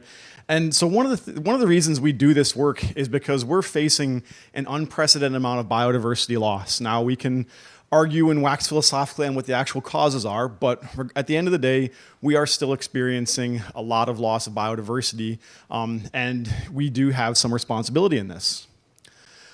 This loss of biodiversity can have a lot of rippling effects. It may not be apparent to us early on, but it will eventually hit us down the line, right? So we've seen that when we lose some of our key species, we have these species that they would normally eat explode in populations. They can spread disease. They can start to impact us by, consuming our food resources or things we depend on. And so we're really all in this together. And so this loss of biodiversity is extremely concerning. And I tend to look at this like a game of, I'm not sure if I can say the name if it's branded. So anyway, that block game where you pull out pieces and it may or may not fall down eventually. But every organism that we have in this game of blocks, we may be able to pull some out and it still stays tall, but eventually it's going to fall down, and that's when we're going to see these impacts for us. So when we start asking ourselves, what's the value of a turtle, a wood rat, a salamander, or snakes? Again, it may not be apparent to us right now, but it will be in the near future, and it will be for our children. This is a legacy we're leaving behind. So why turtles? I've loved turtles my entire life. I wanted one when I was a kid. And to me, turtles are almost like this culturally ubiquitous thing, right? Like, it's hard to find a television show or kids program that doesn't have a turtle in some way, shape, or form. A lot of people love these species. Franklin the turtle was one of the first books read as a kid, and for all Yertle the turtle. So turtles are fun. Turtles are kind of charismatic. Arguably, they're one of the more charismatic of the species we work with. People seem to have this fascination, this passion for turtles. But other than the fact that turtles are cool and they make great cartoon characters, why are we concerned about turtles? So turtles are widely recognized as one of the most imperiled taxa in the world, with almost 75% of known species described as threatened or in danger of extinction. So we see here, this is a rough map showing the number of species impacted by human encroachment around the world. And while we tend to see these very dark patterns elsewhere in the world, in our own neck of the woods I'm going to mess this up. Hey, right there. Where we're from, we're still in that orange area, right? Where we still have species that are in danger from human expansion. And we don't have that many turtles in the state of Ohio. So being in that, where is my number here? 3 to 4 species out of our total of say 11 to 13. That's a decent chunk of our native species that are impacted by human encroachment. Turtles are more of a threat than a lot of species because they have what are called a suite of life history characteristics that make them vulnerable. That's a mouthful for what I'll kind of go over here. Turtles are very long-lived. They have to live a long time. So for example, the Blandings turtle we work with that many of you may have seen in your backyards and the marshes, we know they can live to be upwards of 100 years old. We've been working with a group at the E.S. George Reserve in Michigan, and 2 years ago, I had the privilege of working with them when they brought in a turtle that was 94 years old, and they caught it when it was an adult. This turtle had 11 eggs that she laid. So at 94 years, these turtles are still reproducing, are still members of their population, and it's just absolutely incredible. And they need to live a long time. They have delayed sexual maturity. So what this means is it takes them a long time to get to that point where they're replacing themselves. So a lot of our mammal species here, if we look at this figure, we see a few species. It's from Canada, so that's why I got moose and bear. But our prey species, like our deer and our moose, at the end of 17 years, they are much more numerous than our predators and even our turtles. So over here, our snapping turtle is just laying its first nest after 17 years. It takes that long to reach sexual maturity. Now, the other thing that plays into this is low recruitment and low juvenile success. So if we look here at our figure, and let's say someone builds a road over that nest or impacts their nesting area, that entire year is wiped out and they've got to start over the next year, or maybe they just never make it. And so this is why turtles are very vulnerable, because they don't replace themselves very often, and they go back to these same spots year after year, and they really need high adult survivorship in order to maintain populations. When the adult turtles start winking out, we very quickly get into what's called an extinction vortex, where many of you may have heard the term ghost population. So turtles live so long, they can sometimes exist as what are called ghost populations, where you go out to the marsh, say, oh, I saw 5 Blandings turtles this year. Go back next year. Oh, I saw another 5. The population's doing fine. If they're all adults, they might not be reproducing. They're not replacing themselves. So eventually, after 100 years, when those individuals die, then those turtles are gone. And so turtles tend to persist on the landscape for longer than we appreciate, but they may not actually be, they may be a ghost of what they once were. Turtles have an underappreciated role in their ecosystem. When we start looking at biomass and what contributes to our food webs and our ecosystem, we generally think of these charismatic megafauna, right? So if we're thinking Africa, what's contributing most to things out there? We're thinking elephants, hippopotamus, that kind of thing. But when we look at species like turtles, even our aquatic turtles, they have a biomass that is greater than a lot of these megafauna, even in some cases like woodland salamanders that in these terrestrial areas can account for the majority of the biomass. So this means turtles play an essential and important role in their ecosystems. Now, if we look here, this is just a rough diagram of how a turtle nest fits into its ecosystem, right? So all those eggs turtles lay, not all of them are going to survive. So only about a quarter of them make it back into the wild where they have a chance of becoming an adult, right? The rest of the eggs may not be fertile, they may not hatch, so they're food for other species. The nutrients go back into the soils and the plants that help maintain those nesting areas. So they have a really, really important role in their ecosystem, be it as prey or support for other species. And I think it's very underappreciated. Oh, sorry, that's my circle of how many are going back to the wild. So one of the most powerful things an institution like the zoo can offer, in my opinion, and a lot of our opinions, is longevity. So if we look here, this is a graph I haven't updated in quite a few years, but the Toledo Zoo started a turtle mark recapture program in 2005, so well before I got here. And so what we can do is we can look at the turtles we mark and recapture over the year and get an estimate for population sizes.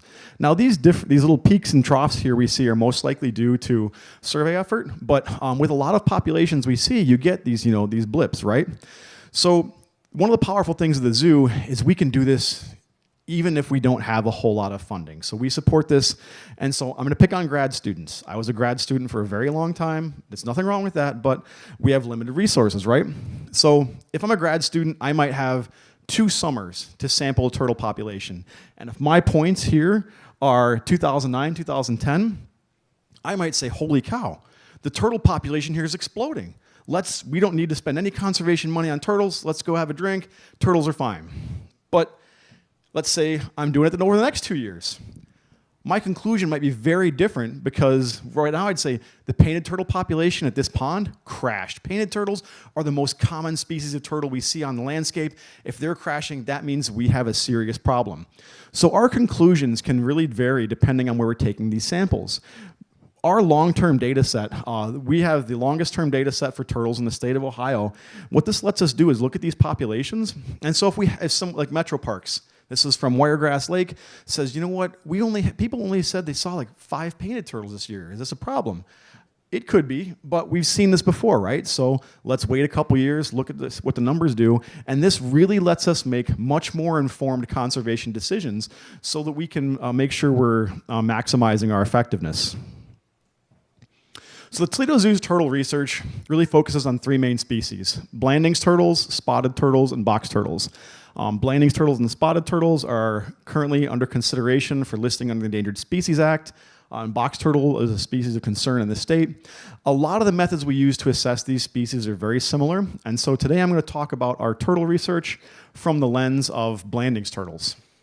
I guess we don't use the turtle dogs for the Blanding's turtles, but they're just kind of a fun side project. So Blanding's turtles, there's been a lot of work done throughout their range, looking at population assessments and status. And so when we started really focusing on this with our partners in 2019, in Michigan and Ohio, we really didn't have a good idea of what the populations were doing. And that really makes it hard for us to work on regional conservation plans if we don't even have a base idea of how many there are. So we partnered with Michigan and Indiana to do some surveys throughout the Blanding's turtle range in our states. Blanding's turtles, adults are about the size of a football, kind of like this slate grayish shell with like light flecks, nice yellow chin. The 2 most distinguishing things, well, 3, about Blanding's turtles are that nice yellow chin, they got a nice long neck, and they always look like they're smiling. So if you ever see a Blanding's turtle, make sure you get that front picture of it. So we work together on what's called a comprehensive or coordinated monitoring strategy. And what this does is it's a group of individuals around the country who are all conducting research in the same manner, and that makes it much easier for us to compare notes at the end of the day. So if we want to look at Ohio and Michigan and start looking at Blanding's turtle populations, because believe it or not, Blanding's turtles don't really care about state boundaries. We have to look at this from a holistic perspective. This lets us compare notes directly and really make an impact. And so we followed this recipe within our states to assess the Blanding's turtles from just their distribution and then population sizes. We selected survey locations within the Lake Erie watershed. In Ohio, we could survey all known Blanding's turtle populations in one fell swoop. Michigan has a lot more places where Blanding's turtles are found. And so rather than trying to survey the entirety of the state, we limited our surveys to the Lake Erie watershed, and hopefully then Michigan can branch out in surveys sometime in the near future. I'm talking to John Balzoo over there. And so you can see here this diagrammatic view of our survey approach where we go to a wetland. This is all very organized. We follow a recipe, again, to make sure we're all collecting the same data. So from 2019 to 2021, we put in a lot of field work. I'm not saying it's a competition, but if it were, we kind of knocked it out of the park there, Michigan. But you can see that putting in more survey hours doesn't necessarily translate into more turtles, right? So Michigan, it takes them a lot more effort to find turtles than it does in Ohio, mostly because they're a lot more common up there. So the big important numbers down here to look at the bottom, EMBL, those are our Blanding's turtles. And we tend to look at these in terms of catch per unit effort. So how easy is it to catch a turtle out there? It gives us a rough idea of density, right? Easier to catch might mean there's a bigger population. This is a rough estimate. And so, but I like to flip it, right? Because we get this really weird low number. I don't know what catching 2/100ths of a turtle in a trap night means. But so if we look at how many trap nights it took to catch a turtle there, we can kind of see, right? So in Ohio, it took us almost twice as much effort to catch turtles as it did in Michigan.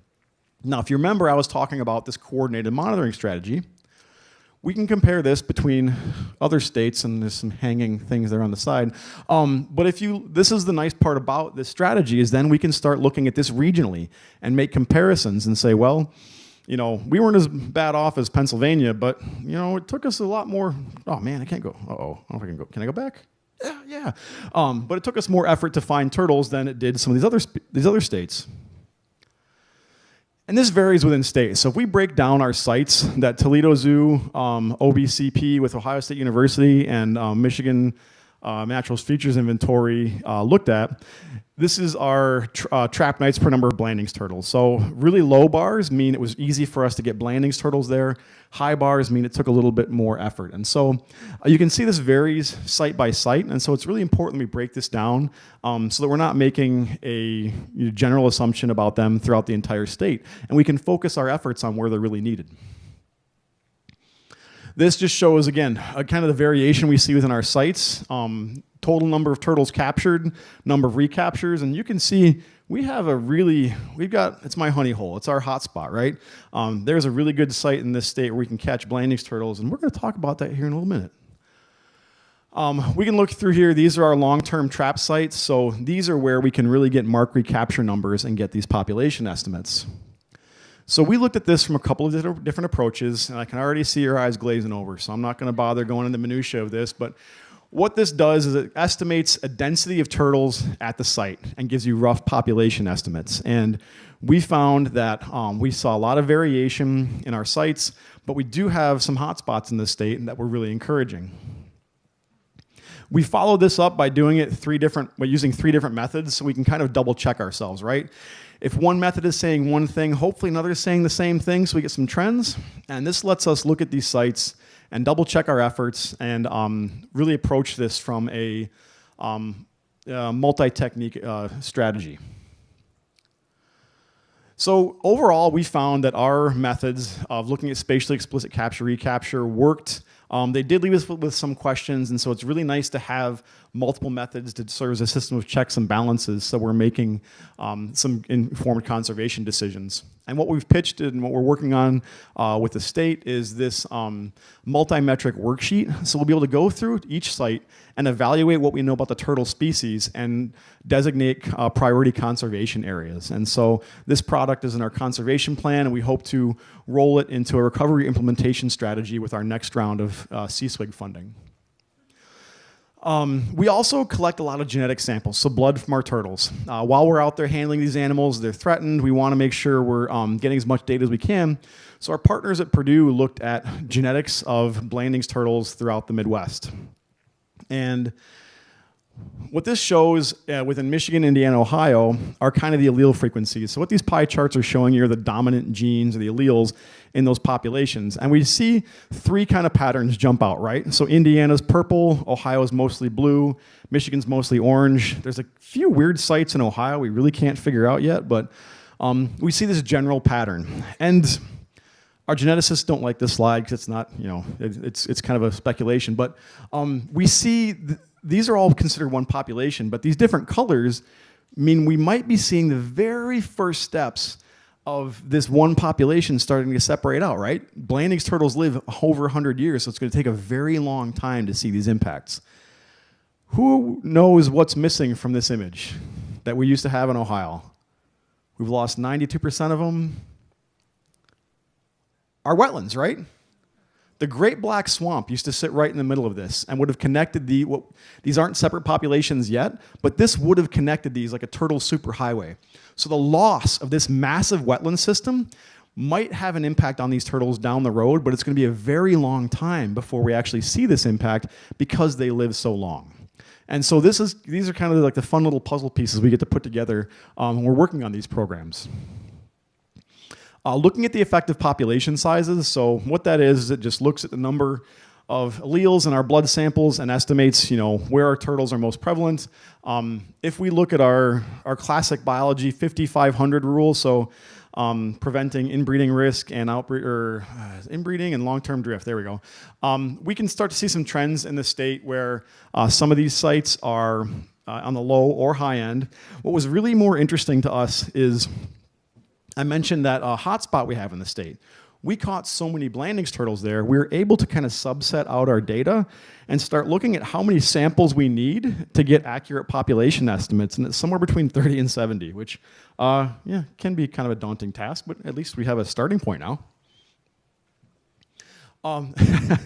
One of my favorite parts about the Turtle Project has been our use of community science. So when we start talking about all the work that we put into getting the data we have, it's expensive. So if we start looking at how many hours of field research they recommend for doing these coordinated surveys, it's a lot. And this translates into a lot of time for our staff. And that also, because HR says I have to pay them, turns into a lot of money. And so when we look at the grants that have funded these projects, we're talking hundreds of thousands of dollars. And it's all been very good work, but these grants are hard to obtain, and it can be very cumbersome. And it's really easy to spend $500,000 when you're splitting it between 3 states. So one of the things we've done is a community science program. And this is one of my favorite stories. So I think when I was in grad school, I partnered with Kent Becker, and we gave a turtle talk at the Metro Parks, at a Metro Parks location. And I think like 8 to 10 people showed up, and I was like, man, what am I doing myself? And after the talk, a gentleman came up and talked to us and said, hey, I find Blanding's turtles in my backyard. How can I help? And I thought, yeah, sure, you find Blanding's turtles in my backyard. Well, he had pictures, and sure enough, he had a bunch of pictures of Blanding's turtles that would nest in his backyard. So we said, take pictures. Those plastrons are like a fingerprint. And so what he did is he got his whole community involved. Terry Braymeyer, he does town hall meetings at his house. And so what they do is as these turtles come to nest in their backyards of this community, they report to Terry. Terry works with us, and he takes pictures. And so what we're able to do is we're able to identify individuals from the pictures of their shells and do a passive kind of mark recapture out there. And this has been insanely successful. So it allowed us to compare our 3 methods, right? So we've got community science, which is just from photographs. Those plastrons are like fingerprints, and you can use free software like you would fingerprint analysis to compare. We also have where's my light? There we go. Our main method of doing our mark recapture study is much more labor intensive, right? And then we have our genetics over here. I'll admit that to me, the genetics is a little bit of a black box. It's kind of like wizardry, but it works. And so when we compare the population estimates from these 3 methods, we get almost the same numbers from each one of them. And this is awesome, because what this tells me is that the cost of paying my crew for a year or for a grad student from grant funding, we can accomplish a very similar feat with a retired mortician who has a camera. The nice part about this is, my team and the grad students do fantastic work, but cost tens of thousands of dollars annually. Terry gives me beer, and his wife makes me cookies. There's a very low cost to our investment to this, and it produces really good results. So Terry and his community science group has identified the largest population of Blanding's turtles we are aware of in the Great Lakes. So much so that we tried to publish it, and they were like, we don't believe your numbers, so now we got to go back to square one. And one of the more important things to me is recognizing the community role in this. So this is a publication that we did, and we made Terry a co-author because over 10 years, we would not have been able to accomplish this project without the community science involvement. So a lot of times people ask, how can I get involved in this turtle conservation? Take a picture. We can debate the merits of iNaturalist versus HerpMapper versus any of these other sites, but the power of just taking a picture is incredible for some of these studies. Like I said, just because of a community of people taking pictures of Blanding's turtles, we identified the largest population of Blanding's turtles we know of in the area. So this is pretty powerful stuff. One of the other things we do with this is we give back to the community. So this site has allowed us to, we've got a good population, so we use this for our Head Starting program. And we always make sure to put about 30% of the turtles back where we collect them from, so we're not impacting that population. Well, it's kind of a hard secret to keep when we're in people's backyards, so they have turtle days every year. They invite their grandkids out, and the kids come up, we give a brief spiel, and they get to release the turtles back in the wetland. Some of the couples even make cookies and turtle sundaes. It's a lot of fun. The whole thing only lasts about 45 minutes, but people really start to look forward to it. We had about 40, 50 people show up this year. It's a lot of fun for everyone involved. So all this work that we've done on these monitoring these populations lets us make recommendations. So we saw those areas where sometimes we might have to put a lot more work to catch Blanding's turtles, and that means they might need a little bit of help, be it because the population got so low they're recovering, or maybe there's other pressures we're not aware of. So we have started to do head starting here at the Toledo Zoo, and the nice part about our genetics work is the entire Midwest population is essentially all one population of turtles, which means that we can translocate turtles between populations or subpopulations without running the risk of messing anything up too bad. Now, we do this we take a light-handed approach, so we're not going to take a turtle from the eastern basin of Lake Erie and move it all the way over to Indiana, but more locally. So like when we're talking about some of our restoration and conservation efforts here in the state, we can, for example, supplement the oak openings population, which is very low, with turtles from the Lake Erie population without running the risk of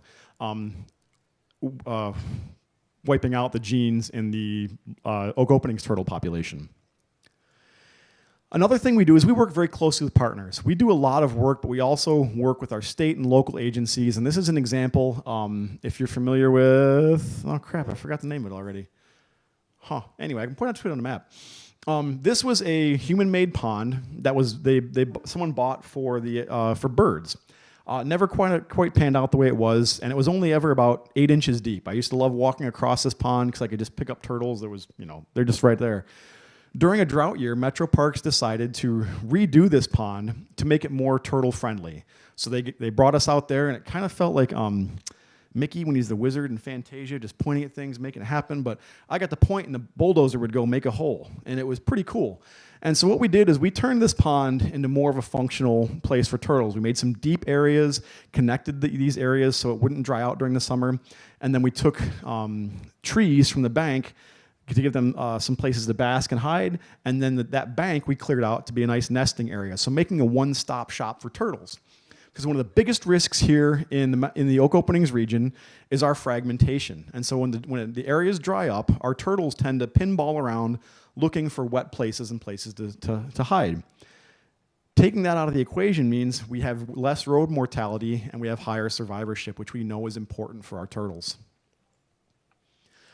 This project has had a pretty noticeable impact. So conservation plan, a report to the Division of Wildlife, multiple grad student theses, a publication, and we've contributed and reviewed the Blanding's turtle listing for the Endangered Species Act. So a lot of work has come from the effort we've put in here, especially in the last few years, and we look forward to continuing this work here at the Toledo Zoo. We are all set up to be able to rapidly assess turtles throughout the state, especially in our area. So one of the main things we need is capture, mark, recapture. Those ability to find turtles and mark them. We do that. Radio telemetry to monitor movements and identify priority habitat. We've already got that. And then through one of our grants, I got a very fun toy where we can assess a portable x-ray. So we can go out and x-ray turtles in the field and get an idea of number of eggs and how they're reproducing annually. And that will let us put into some population models so we can really keep track of these numbers moving forward.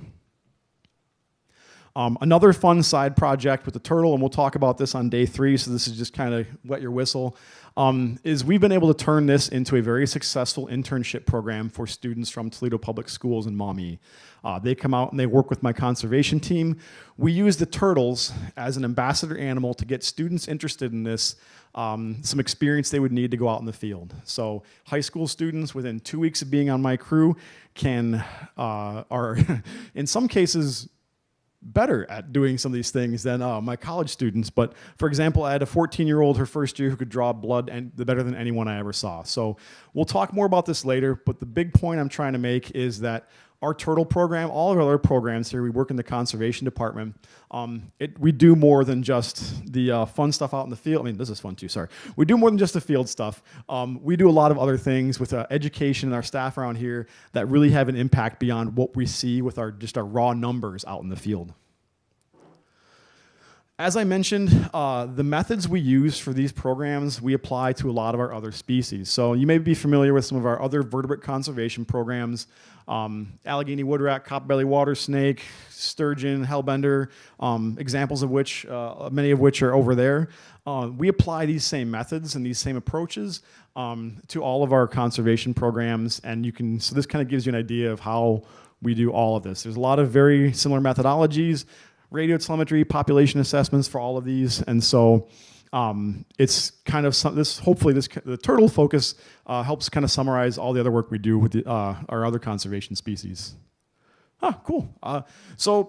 There's, like I said, we don't do a lot of this alone, so there's a lot of people to acknowledge, especially my little helpers, but we have been doing this research for a very long time. Always generates more questions than we answer, and so we're looking forward to continuing our turtle work for decades to come. So please, if you have the opportunity, support this, send us pictures in some way, shape, or form, help us out. We're always looking for ways to increase our conservation impact. So thank you.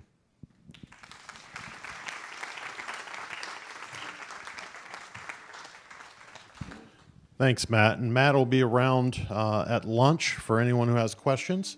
I'd be happy to answer them for you. Next on our list is a really incredible program here at the Toledo Zoo, the recovery of the hellbenders in Ohio. And I think Mitch mentioned this morning, hellbenders are these giant salamanders that we have here in the state that are pretty amazing creatures. One of our staff, Katie Herzog, is here to talk about it today. Katie, where is Katie? Katie's out here. There she is. She's coming on up. Katie is kind of a poster child for how the zoo can impact people. Katie, you were a zoo teen, correct? So started out at the zoo as a zoo teen, and now is in our herpetology department and saving species. So thank you for being here, Katie. Thank you.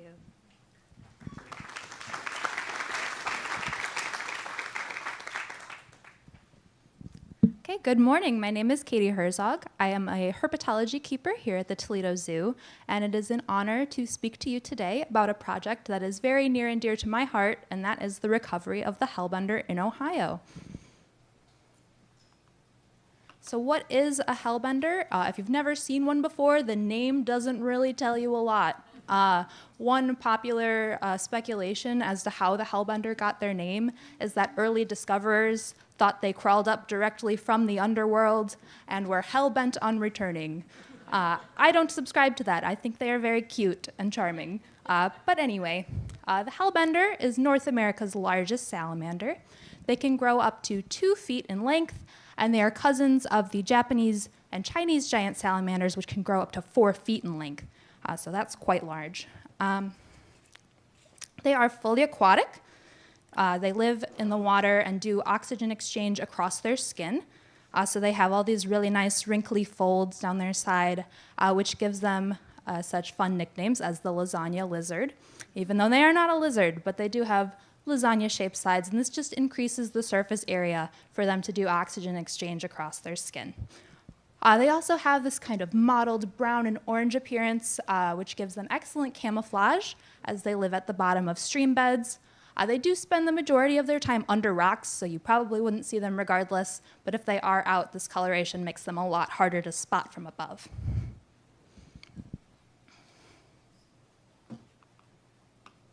So hellbenders are naturally solitary, except for during the breeding season. As they spend most of their time under rocks, they eat things that they can find under rocks. They mostly eat crayfish. They will also eat fish and other invertebrates. They are relatively slow to reach maturity. This usually happens between 6 and 8 years. And in captivity, they've been recorded to live at least 30 years. But there is not a lot of data on this, and it is speculated that they can live much longer.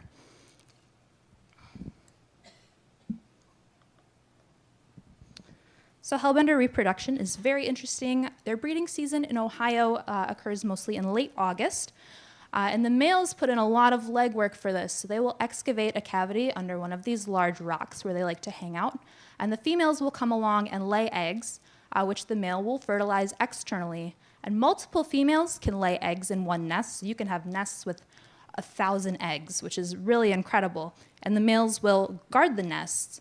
And we suspect that this provides some benefit to the eggs. One that we know of for sure is that the male will kick up water to swirl the eggs.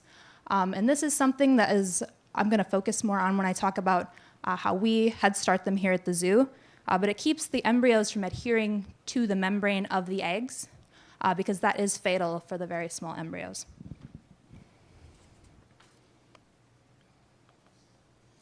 So this is a picture of some hellbender eggs collected out in the field. They are laid together in very long chains. So you can kind of see that, and they're kind of held together by these very slimy, mucousy egg casings and membranes. And then the little yellow concentrations that you can see are the yolks, which will develop into the embryos, eventually hatch and become fully fleshed out hellbenders.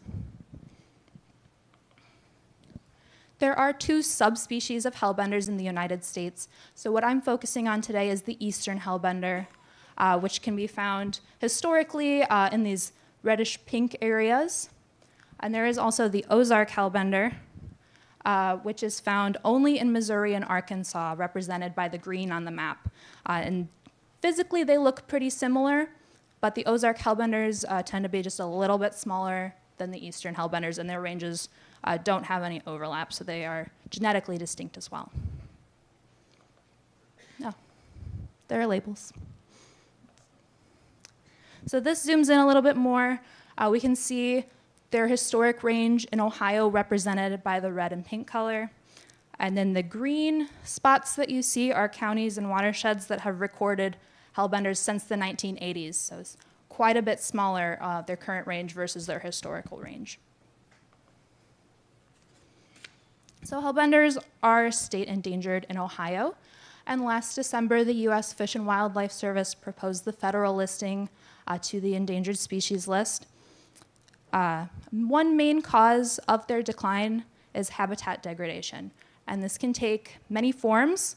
One that we see a lot is siltation. So solids getting in the water, they settle out and they fill in spaces under these large rocks where the hellbenders will build their nests and spend most of their lives. So it really takes away suitable nesting sites for them.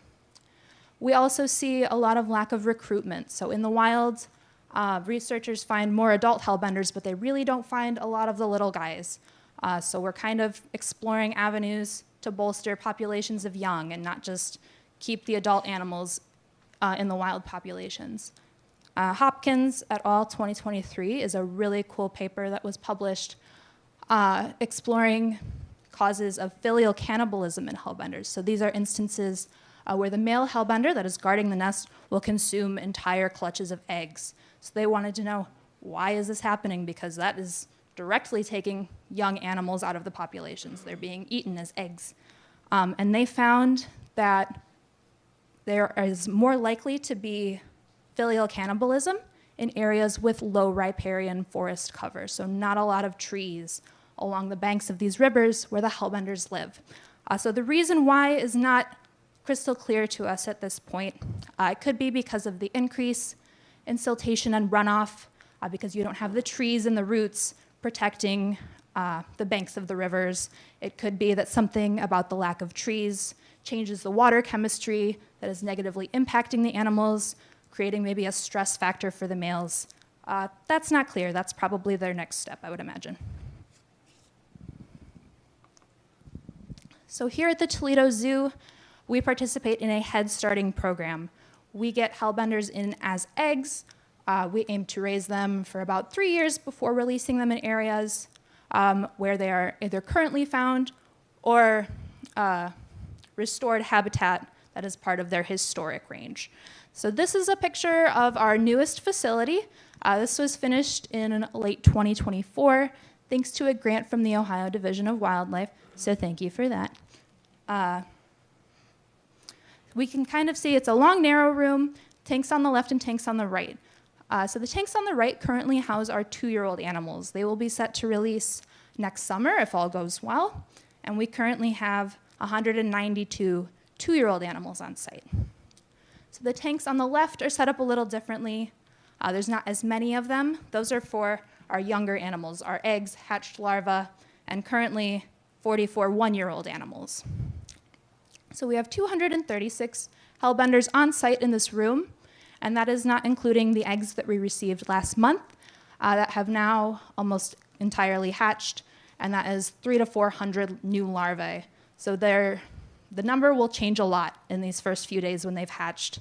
As they develop, they're very delicate at this stage, so stay tuned. There probably won't be 400 at the end, but they do lay a lot of eggs, and we're seeing great success with the clutch that we have this year. So here is a picture.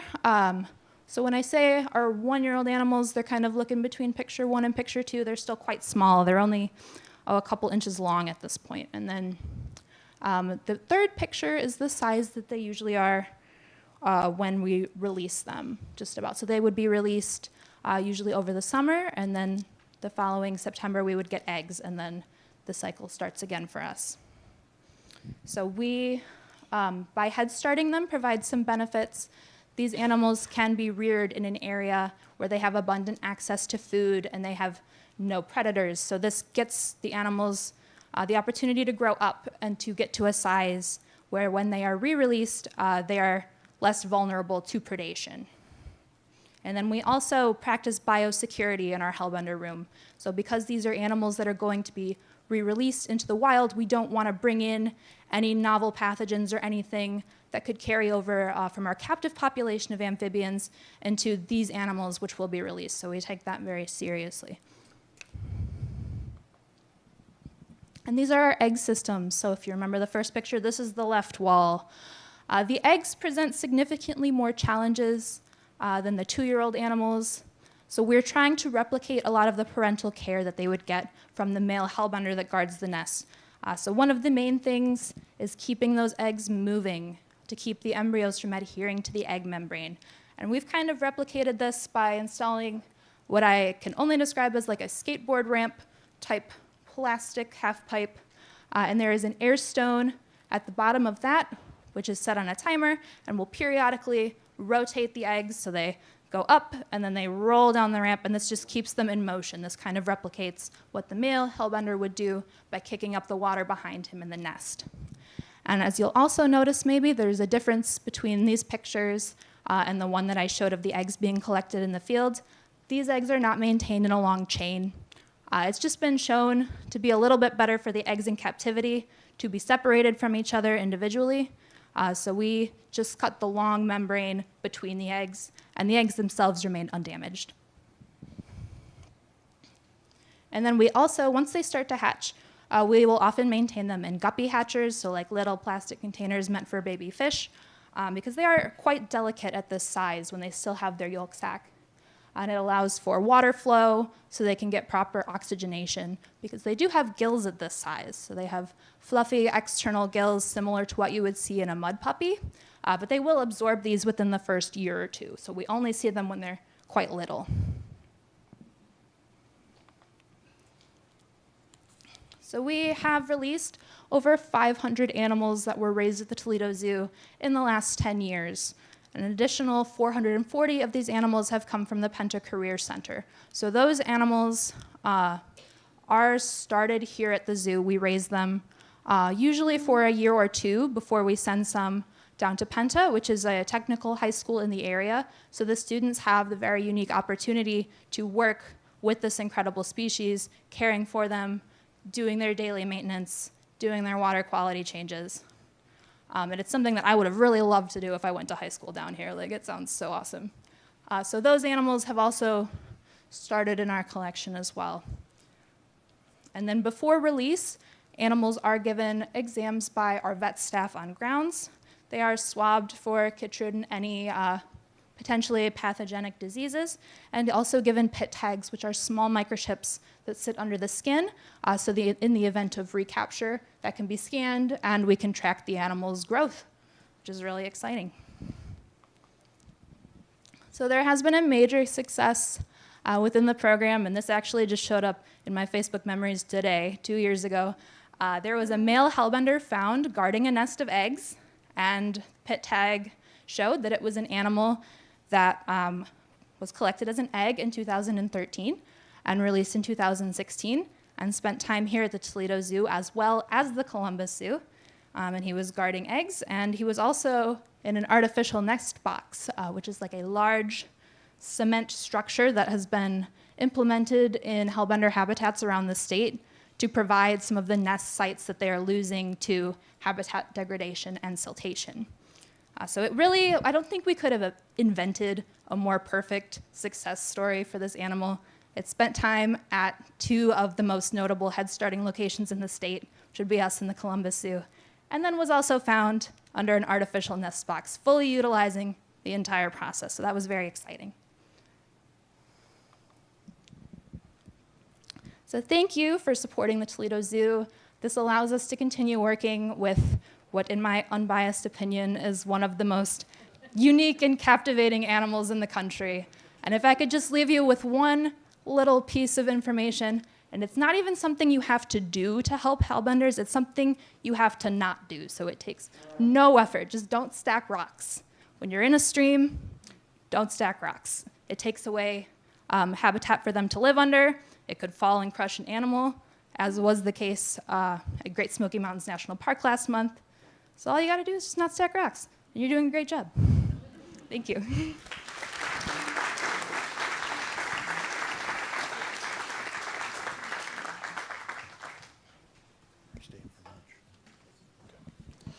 Thank you, Katie.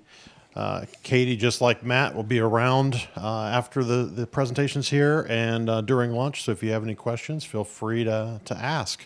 And now back by popular demand is Dr. Matt Cross. Believe it or not, the government shutdown caused some of our speakers to not be able to come today. And Matt is serving a dual role, talking about, here we go, copper-bellied water snake conservation in Ohio. Thanks, Matt. Excellent. Thank you. You thought you were done with me.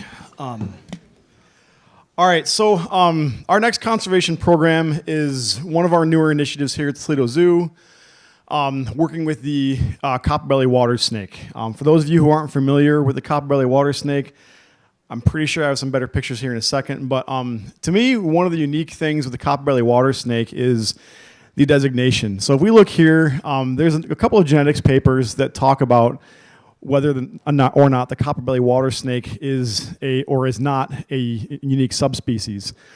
But the distinct population segment where Michigan, Ohio, and Indiana is far enough off the beaten path from the main population that distinct population segment gets federal protection. So that all the snakes found in this area are federally threatened. And so if we look at these snakes, they're a very pretty snake, at least I think so anyway. Their belly is this nice orangish copper color, generally a dark dorsal surface. And if we look at these, we can just being a different color doesn't mean they're a unique species, but we definitely do see some differences between the main southern population and our copper-bellied water snakes up here in Ohio. And so this conservation project focuses on the snakes in this remaining population segment that for the last few decades has been experiencing some declines. So, oh man, this is supposed to go in, anyway. So if we look at the history, it's supposed to go in segments, but you'll have to just get bombarded all at once. So what fascinates me is if we look at Roger Conant's autobiography or his early work, he talks about in Ohio the plight of 2 water snakes, the Lake Erie water snake and the copper-bellied water snake. And if we look at the history of these snakes in Ohio, dramatically different, right? So they're both described by Roger Conant in the in almost 1930, and they were listed as threatened in around 1997, 1999. And that's when things really changed for these species. So the Lake Erie water snake habitat was protected, breeding grounds were restored, and in a short period of time, might not have felt like that for the researchers, but restored up to 12,000 snakes, and they were the 23rd animal that was removed from the U.S. Endangered Species Act. Now, most of this was due to their great PR team they had working on this snake. But if you look here for the copper-bellied water snake, during this time where Lake Erie water snake had this amazing recovery, we see surveys. We see recovery plan, continued surveys from NFI and U.S. Fish and Wildlife Service documenting a slow decline of the copper-bellied water snakes in that area of Michigan, Indiana, Ohio, to the point where by around 2017, they estimated there were less than 100 individuals left in this population. And so the Fish and Wildlife Service partnered with the Toledo Zoo and decided to work on developing a captive propagation and conservation plan. So we wrote up what it would take for us internally to start breeding these snakes and what our plans would do to release them back in the wild to help recover these populations. If we look in Ohio, some of the reasons for decline, we can see here there used to be a population down here. That doesn't exist. Even in Roger Conant's book, that was bulldozed. It was a wetland it doesn't exist anymore. A lot of the reasons for these snakes' decline are not unique among snakes. So loss of habitat is a big one. This population sits, again, if you remember from my turtle talk, in that Great Black Swamp, which would have been a large habitat for them. Roads can impact them, so they're having to move through their habitat and running the risk of getting hit by cars. Predators can be a big thing affecting these species. We know what it is with turtles. Species like our raccoons especially, raccoons aren't the only villain in the story, but raccoons benefit from what we call mesopredator release and subsidized predators. So we've removed predators that would have eaten raccoons and kept their numbers at down to a manageable number. And then we also, they benefit greatly from our trash. So not only have we removed anything that is their checks and balances, we give them more food. So in a lot of these places, raccoons are at a much higher density, mesopredators in general are at a much higher density than they would, and so they can have an impact on our species.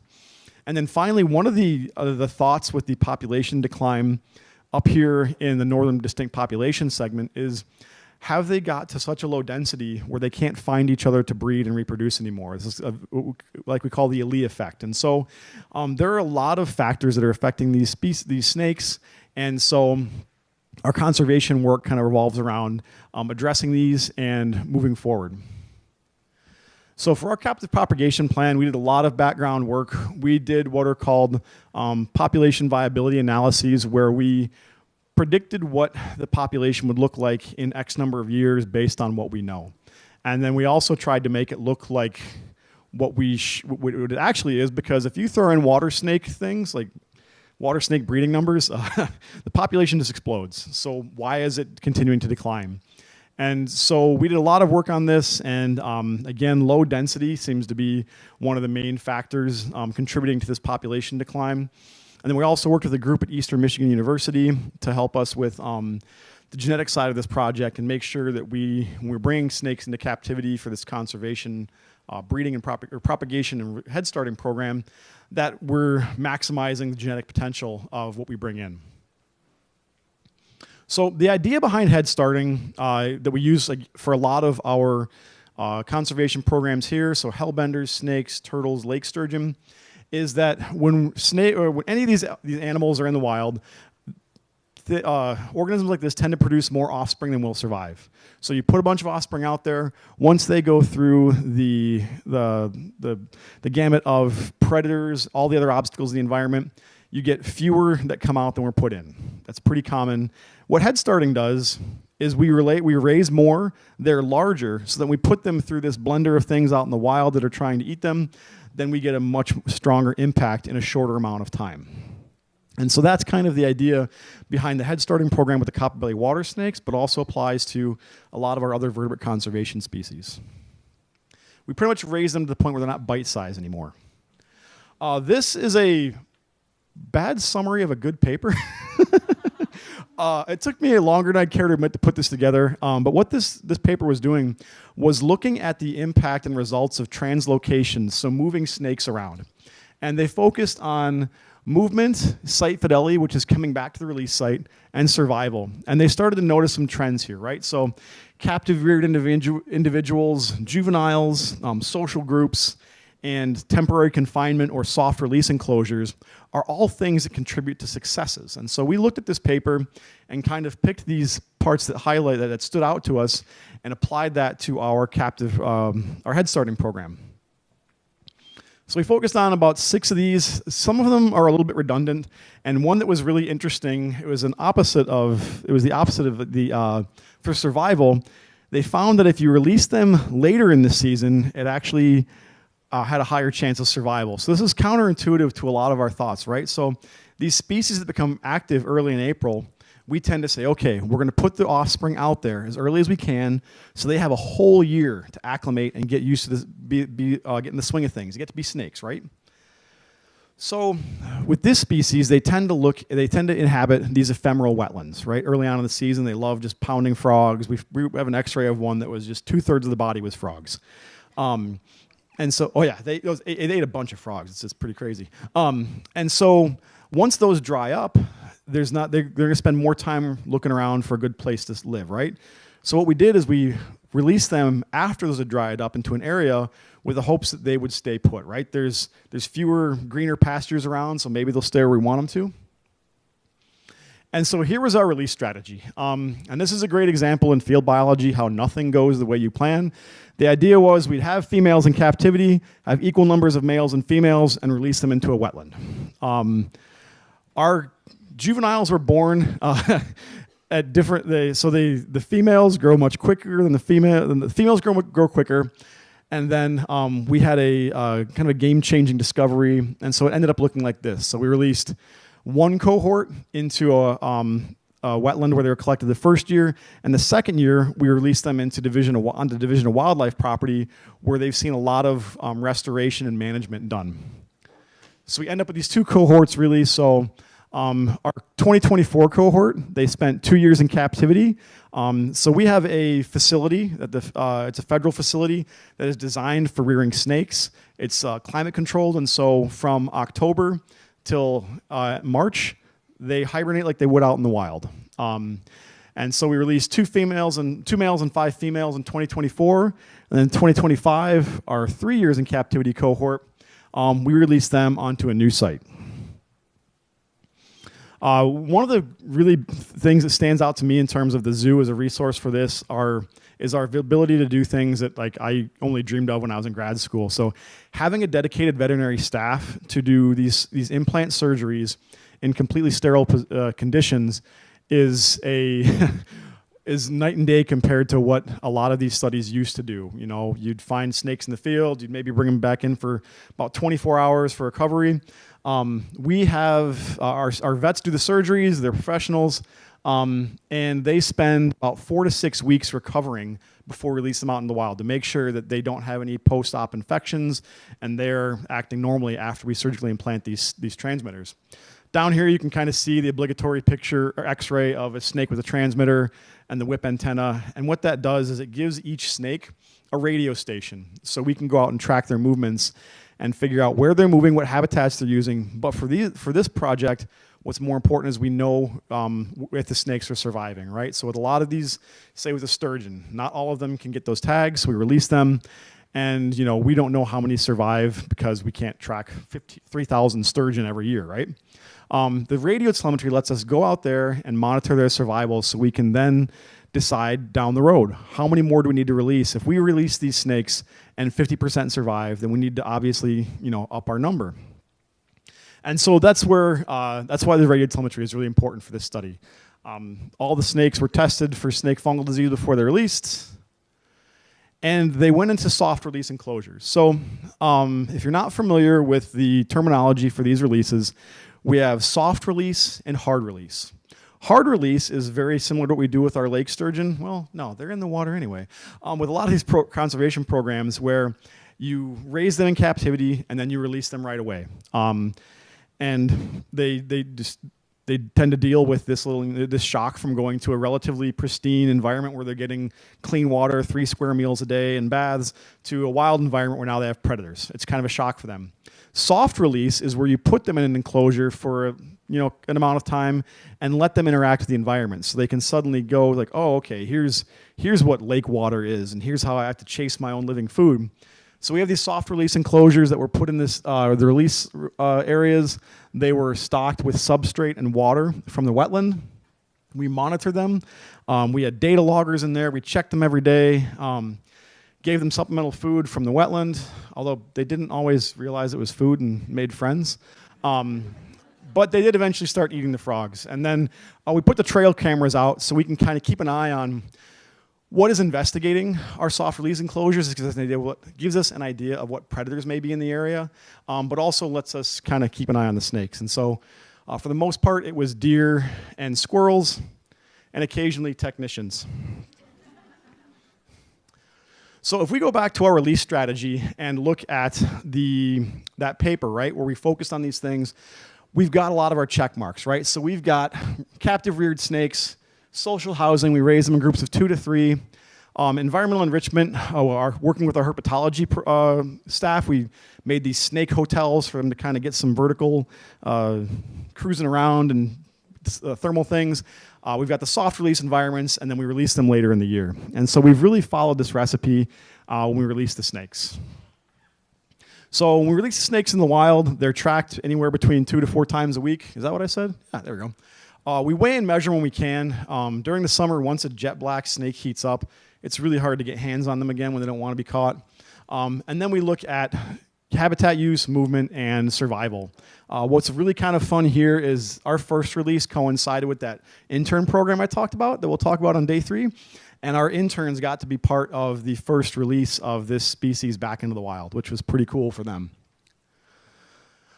So after we release the snakes, we monitor them to try to figure out what they're doing. And for the most part, they actually behaved like snakes, right? So they eat, they hide from us, they bask, they shed. So we really observe snakes doing a lot of their snaky things once we let them go, which is very encouraging because I think the biggest concern we have when we release something that has been captive reared and has never seen a predator, never seen the wild, is they're not going to know how to behave and they're just going to get eaten by things. I was really excited about this project because mostly I do spatial ecology, which is maps and movements. And so the opportunity to look at survival was really fun. But does anyone know what this line means for survival? It means all the snakes we released survived. So that's 100% survival. That doesn't usually happen in the conservation world. So from our 2024 cohort, we released seven snakes. All of them lived for the rest of the season. They overwintered. They emerged, and they all lived through hibernation. So what to me is really unique about that is if we think about reptiles and amphibians at our latitude, if they go into overwintering around October and come up in April, they literally spend half their life overwintering. And so this is a really, really challenging time for them. So the fact that our snakes survived that, usually we expect some kind of mortality associated with overwintering, is pretty amazing. And in 2025, our second cohort, all of them are still alive. There's one where the transmitter is missing on, but they're all still doing snaky things. It's absolutely incredible to see this kind of survivorship from a program like this. And I don't know how to describe what it feels like to have 100% survivorship from a study like this, but there we go. It's a pretty good feeling to see that we've had this kind of impact. And what this means is that we can hopefully recover this species in a shorter amount of time. Now, there is an update, a caveat to our survival. So we cut the study off as our transmitter started dying, but in one 24-hour period, the only 2 males we had turned up without heads. And we can see that they're males, so that this now, speculation runs abound. We only had 2 snakes left in the study. They just happened to be males, and it was both in the same 24-hour period. They're alive one morning, dead the next, heads removed, and so we don't really know what happened because we weren't out there. While we did have a lot of success, we may have to look at this longer term, right? So within the year time span that we're looking at this, we did really well, but we still need to address some of these predation issues. So one of the big questions we ask is like, are they snaking, right? So when we release these snakes that have been in captivity, do they find food? Do they do all the things? And honestly, for the most part, yeah, we haven't seen them mating, but everything else we'd expect them to do, including overwintering, eating, all that kind of stuff, they do. So this seems to be a success in the short term. Initial survival was very promising, but we really still do need to figure out this predation issue. So while raccoons are often a culprit, the fact that we had headless bodies kind of tells me that there might be something else going on here.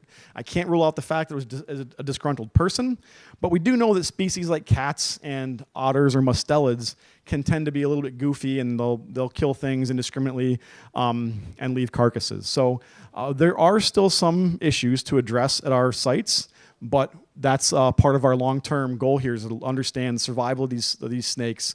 And again, if we continue to have this kind of success, we could potentially be looking at delisting the species sooner than we thought. One of the up and downsides to our method is we do lose a lot of data with the way we do this. So the transmitters are sterilized for 2 weeks, they recover for 4 to 6 weeks, and then the soft release enclosure for 2 weeks. Most academics, it's hard to lose this amount of data, right? Because data is what we live on.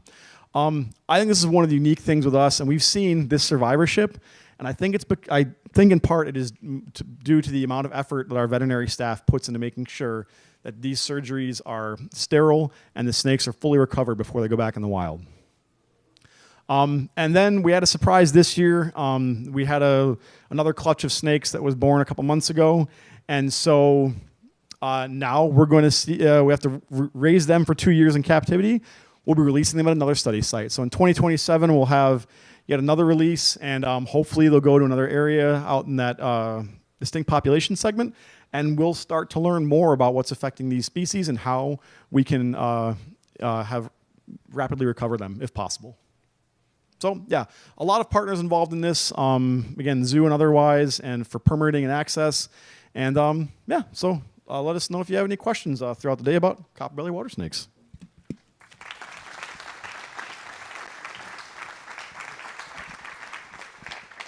Thanks, Matt. Matt will be around to answer all your questions about turtles and snakes. Katie will be around to talk about hellbenders. Lunch is going to be served in the room next to us. It is 11:42 right now. Let's come back at 1:30.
You keep stepping away from me.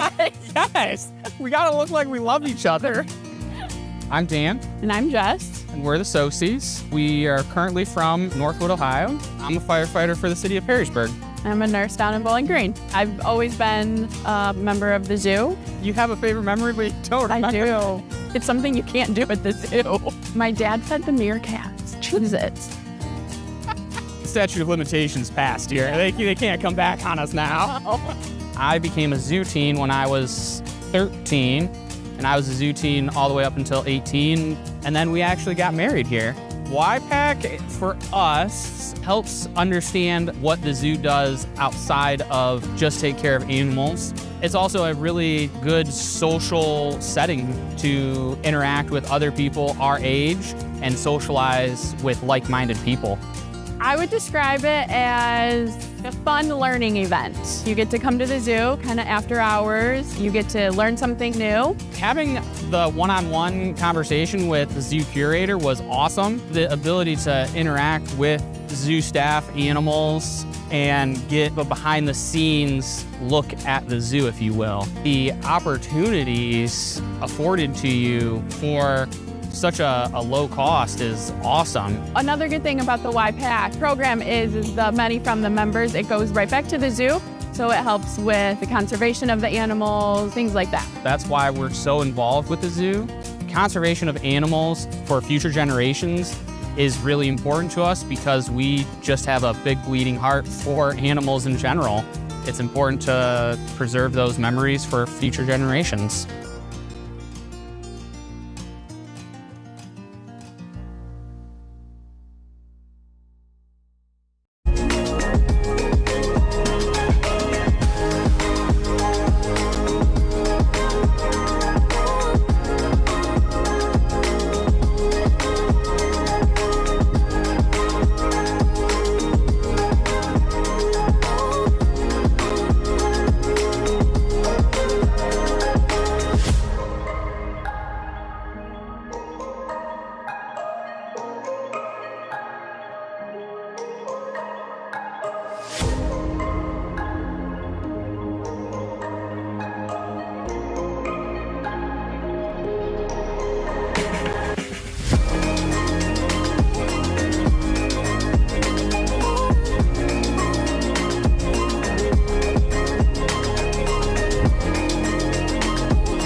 can't be the only one who hears you. Tears falling down at the party, saddest little baby in the room. Fears, tell me fears, don't get me started. I get a little gray hair for every scare you share. Those aren't meant to bend. No, those aren't meant to bend. Those aren't meant to bend. No, those aren't meant to bend.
Have you ever wanted to come closer at the Toledo Zoo?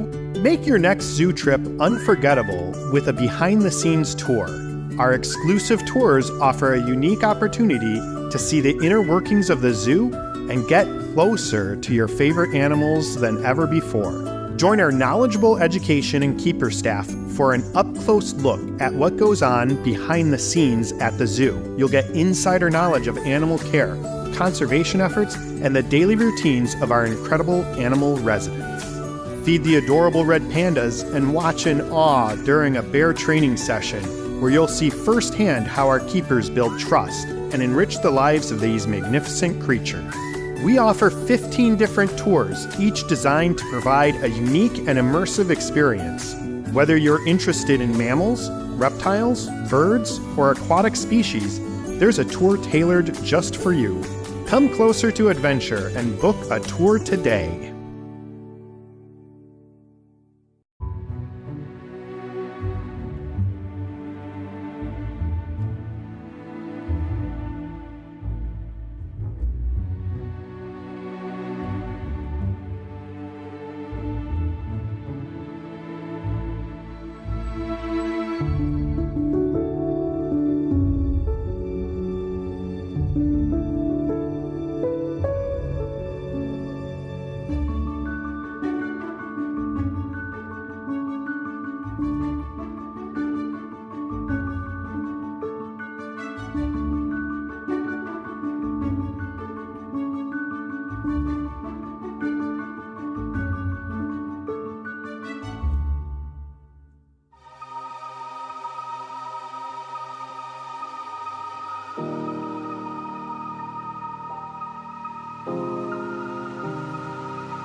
lot whenever you ask people why they work with animals. You hear, because I love animals. And it's an understatement. It's the kind of thing where you come to work every day and you love it.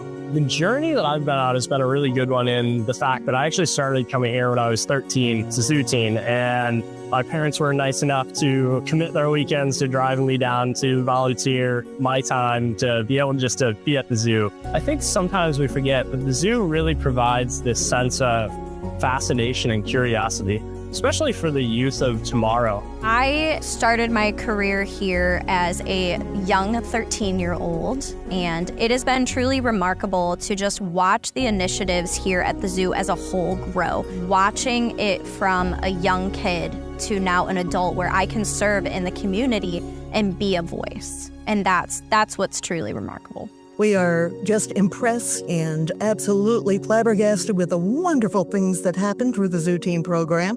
And these teens really become the leaders of the community. They explore careers, they participate in conservation, and they engage in the community. What better program could that be for the youth of today? This program provides a footprint for beginning to think about their future, their options, their importance, their gifts, broadening their whole perspective on what life is about.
Toledo Zoo started turtle surveys in 2005 with the goal of assessing local Blandings turtle populations.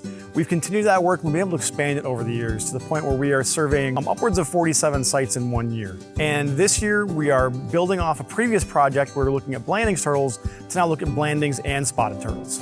Hi, I'm Matt Cross. I'm the Conservation Coordinator with the Toledo Zoo. For the most part, I oversee a lot of our vertebrate conservation programs. Through some of our grants and our partnerships, we have been able to put in a massive amount of effort here in Ohio to assess some of our local turtle populations. So in the last 2.5 years, we've put in over 26,000 trap nights, and then we have caught thousands of turtles. So today we're out in the Elk Openings region at one of our partner parks. We'll have visual surveys where they're walking around, they're looking for turtles. Probably the more popular side of it are the trapping surveys, where we use hoop traps that capture the turtles live, and we take some measurements. We will give them a unique identifier, either a notch in the shell or a pit tag, then we'll release them. And so then when we come back here, we can start looking at population estimates and getting some numbers here for some of our local parks. We are generating data that will help us understand where we can better spend our conservation dollars eventually. So we pass along all this information to our agency partners so that they make much more informed decisions when it comes to management and conservation efforts.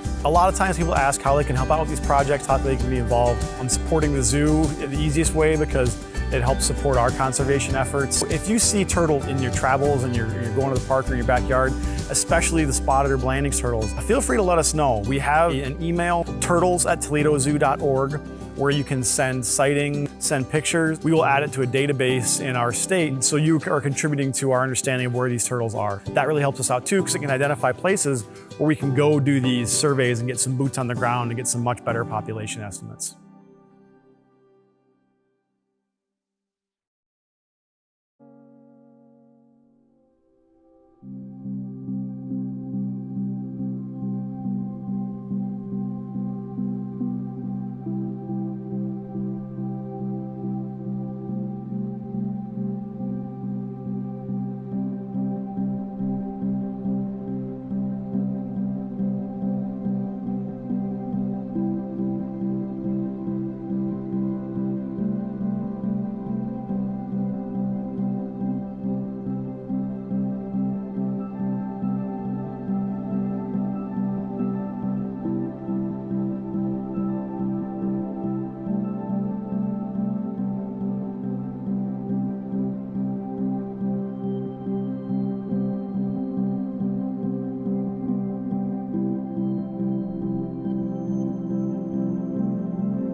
going to cover a project that's really turned out to resonate very deeply with the community. John Navarro from the Ohio Department of Natural Resources is going to talk to us about return of the Maumee River sturgeon to the Maumee River. John, thanks a lot. I appreciate that. No problem. So is this thing complicated? It's very uncomplicated. Just hit the green button? Hit that green button. What about this big black red one? Don't touch that one. Okay, that's the bad one. Yeah. Well, actually, I'm not supposed to be speaking. It's supposed to be another Fish and Wildlife Service person, but we'll never know. They might never come back. So it's really sad. But so you got me. But I love lake sturgeon, and I'm in the middle of this stuff. So I'm super excited to talk about it. I do want to start with kind of a history lesson. This is what our rivers looked like 50 years ago. Specifically, this is the Cuyahoga River, which frequently caught on fire. And it's amazing that you put out a fire on water with water. I don't get it. But anyway, the Cuyahoga River it didn't burn once, it burned frequently. And there's a quote from the governor saying, you know, we have an open sewer going through our city. And finally, in 1969, I think people got tired of it because a lot of our rivers look like this. They're in bad shape.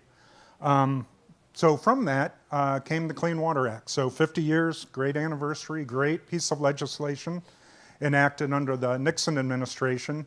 And the two big things that came out of it that were super great was regulating point source discharges. So you just couldn't dump your junk into the rivers anymore. And then the second one, and this one's the most exciting one, is the development of wastewater treatment plants to treat all of our sewage. It's amazing, in my lifetime, we didn't have wastewater treatment plants like we do today. And these guys are rock stars. They do a great job in cleaning the water up. I think the miss is, I wish they would have kept going with non-point source, because as has been mentioned, I think sedimentation is probably one of our biggest pollutants right now. And that comes from non-point source. So anyway, they almost got it perfect.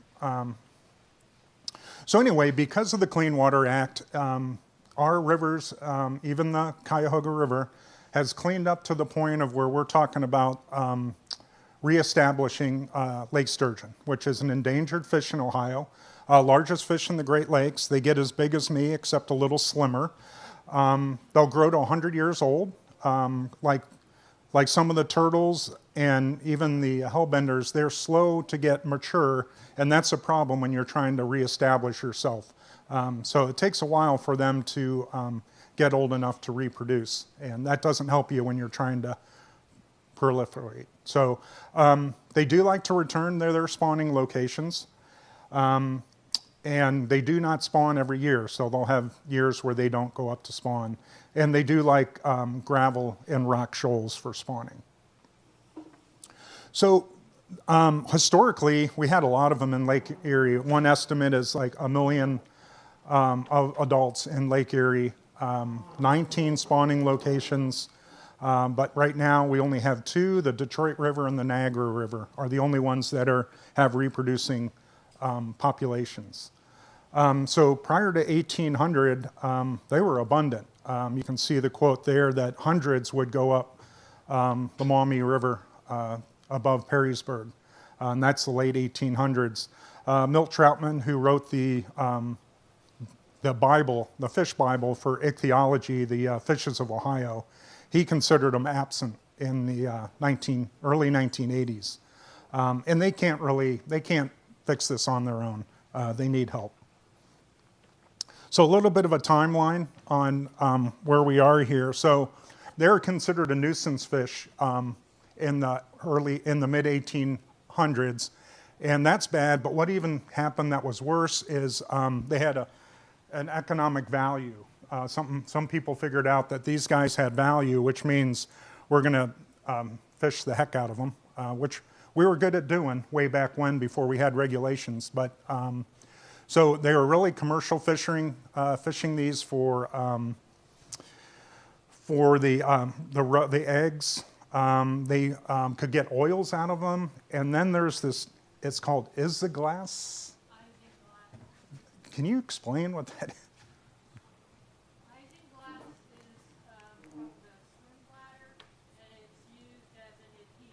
Okay, thank you. So anyway, that's why they wanted them, and they fished the heck out of them.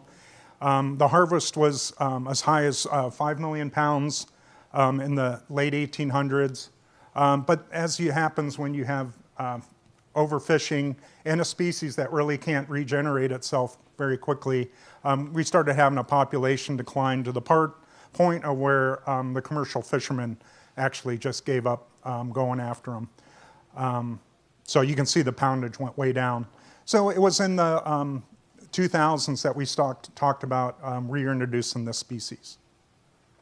So these are the historic locations where they would spawn. There was 19 of them, including the ones in Ohio. So Maumee, Sandusky, and the Cuyahoga. Those are Pennsylvania and New York tribs. So 3 of them in Ohio. But this is where we are now. We only have 2. So you have this one up at the Niagara River, and then the Detroit River also has spawning individuals. So really dropped off. So before we even talked about restoring this species, you got to have the habitat. So we looked at habitat suitability index models for adults and young of year, which are the 2 critical ones. So this is the Maumee River mapped out with the heat map, you know, like a traffic light. And so for adults, the lower end ain't so good, but the upper end has some really good habitat to the point of where it's almost 75% of the habitat is either moderate or good. So for age 0 fish, it's kind of flipped, where the upper end isn't so great, but the lower end has good habitat for young fish to the tune of 85% of the river has suitable habitat. So the modeling said, yeah, this will work. You should go for it. So here's the plan. So the goal is to have a self-sustaining population of 1,500 adults over 25 years of stocking. So continuing to stock over that period of time. So the objectives is the habitat there. I just showed you the modeling. It said yes. All decisions for fisheries management on the Great Lakes are done through binational group of states and provinces. So it's called the Great Lakes Fishery Commission. Each lake has its own subcommittee. So we have a Lake Erie committee. We showed them the plan and they gave us the thumbs up. We got funding through Fish and Wildlife Service and through our organization. Toledo Zoo does have a rearing facility on the Maumee River, and I'll explain why we did that. So the idea is to do 3,000 advanced fingerlings a year, and then monitor, and then publication, education, and outreach, which I'll talk about. So that's the plan. So that we have these things called streamside trailers for rearing fish, and the idea is, the theory is that fish that will migrate out to a lake and then come back into spawn have a chemical signature that they picked up when they were young, and that they might need to be imprinted with that over their early life stages. So the idea is, if you have a streamside trailer taken in local water, when you release them, they will be imprinted and they will come back at a higher success rate than if you just raised them in Wisconsin and put them out there, which we also did. So that was the study, was to do streamside and then get fish from the National Fish Hatchery in Genoa, Wisconsin, and over time see if it makes a difference. So there's trailers everywhere. This is not a red dot anymore. It should be a yellow dot, because we as in the collective, we have been doing this for a while. So there's Toledo Zoos. The zoo is very cognizant that they're in a neighborhood, so they like things not to look crappy. So they did that cool wrap on it, which I think is just awesome. And it says everything. That's a sturgeon. So I'm not sure if you're doing a tour of this, but this is just off our property on the Broadway, by the Broadway parking lot.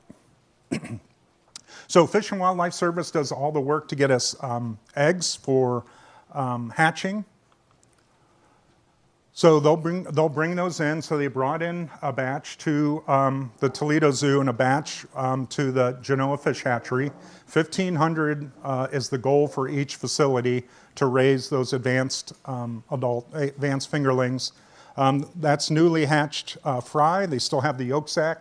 So these things will come out of the egg and have a little supply of food. And the idea, I think, in nature is give them time to find food. So this is this is what they do. So they've lost their yolk sac now. So now they're actively feeding. So they have these little trays. So you start small and work up to big. So they have these trays in the big rearing troughs. So this is what the inside of the trailer looks like. Amazing that they can get 1,500 fish out of this.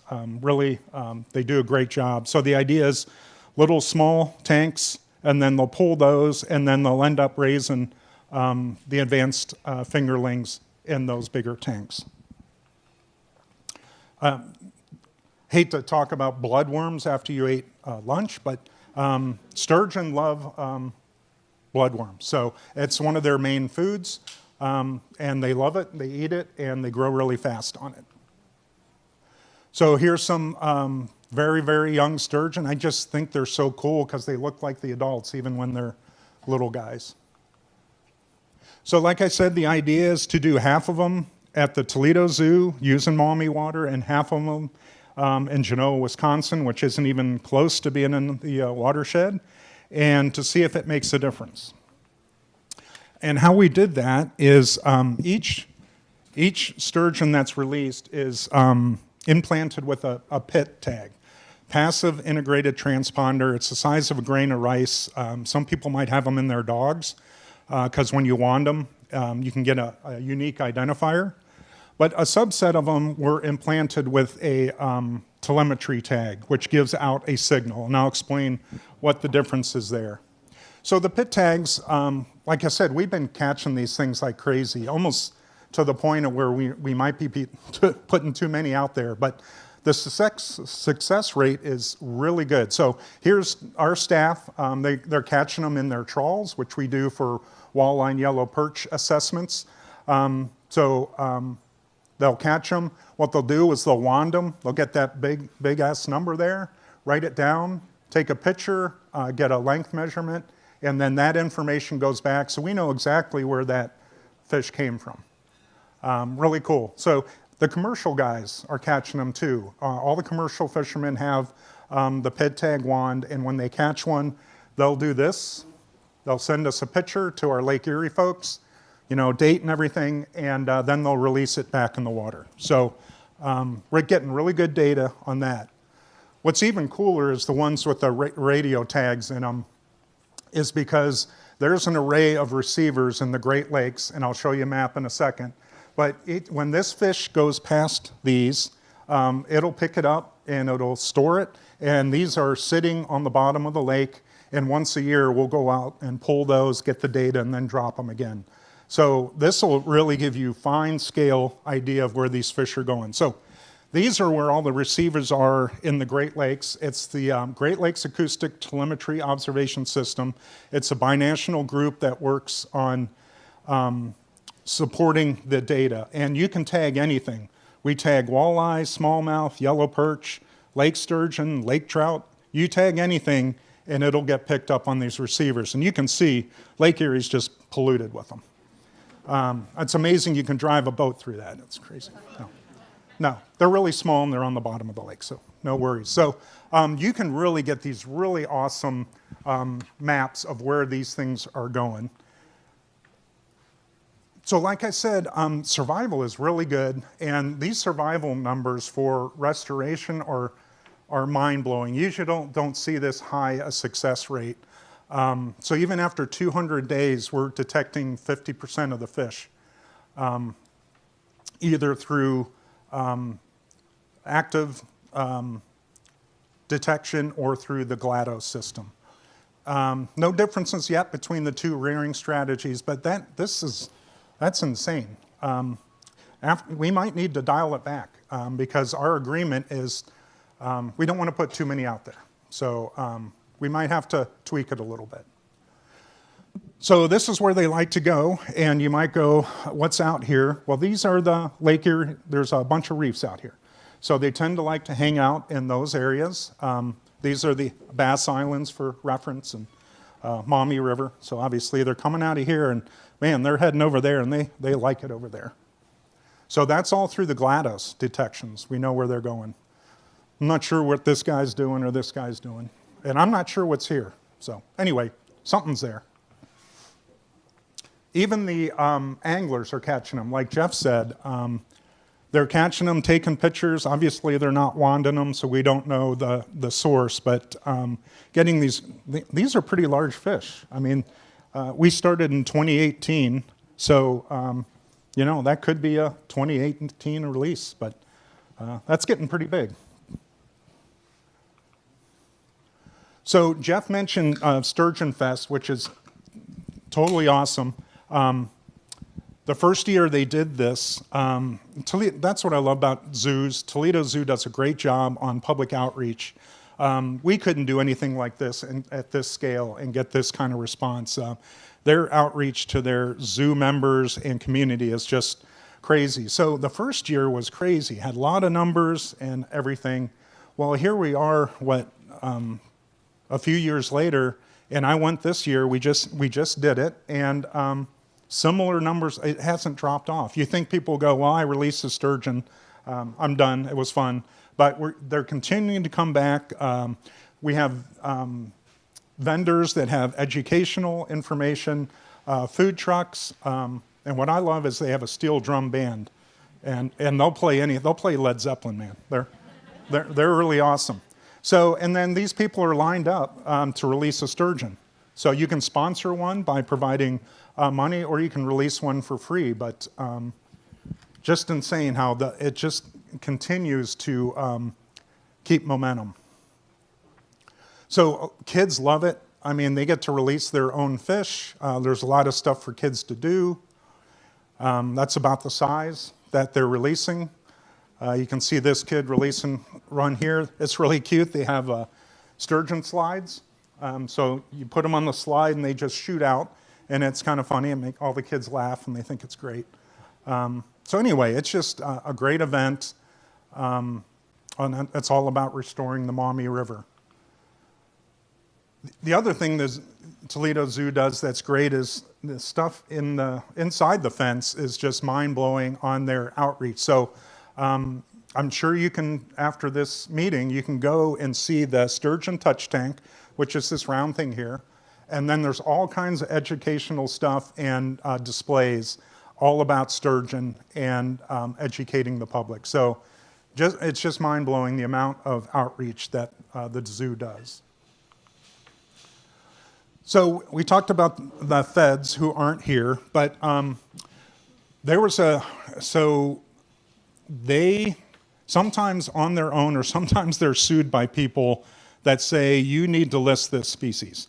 I'm not sure what started this one, but they looked at, should we list this federally? I told you they're state endangered, but the Fish and Wildlife Service was saying maybe we should list them.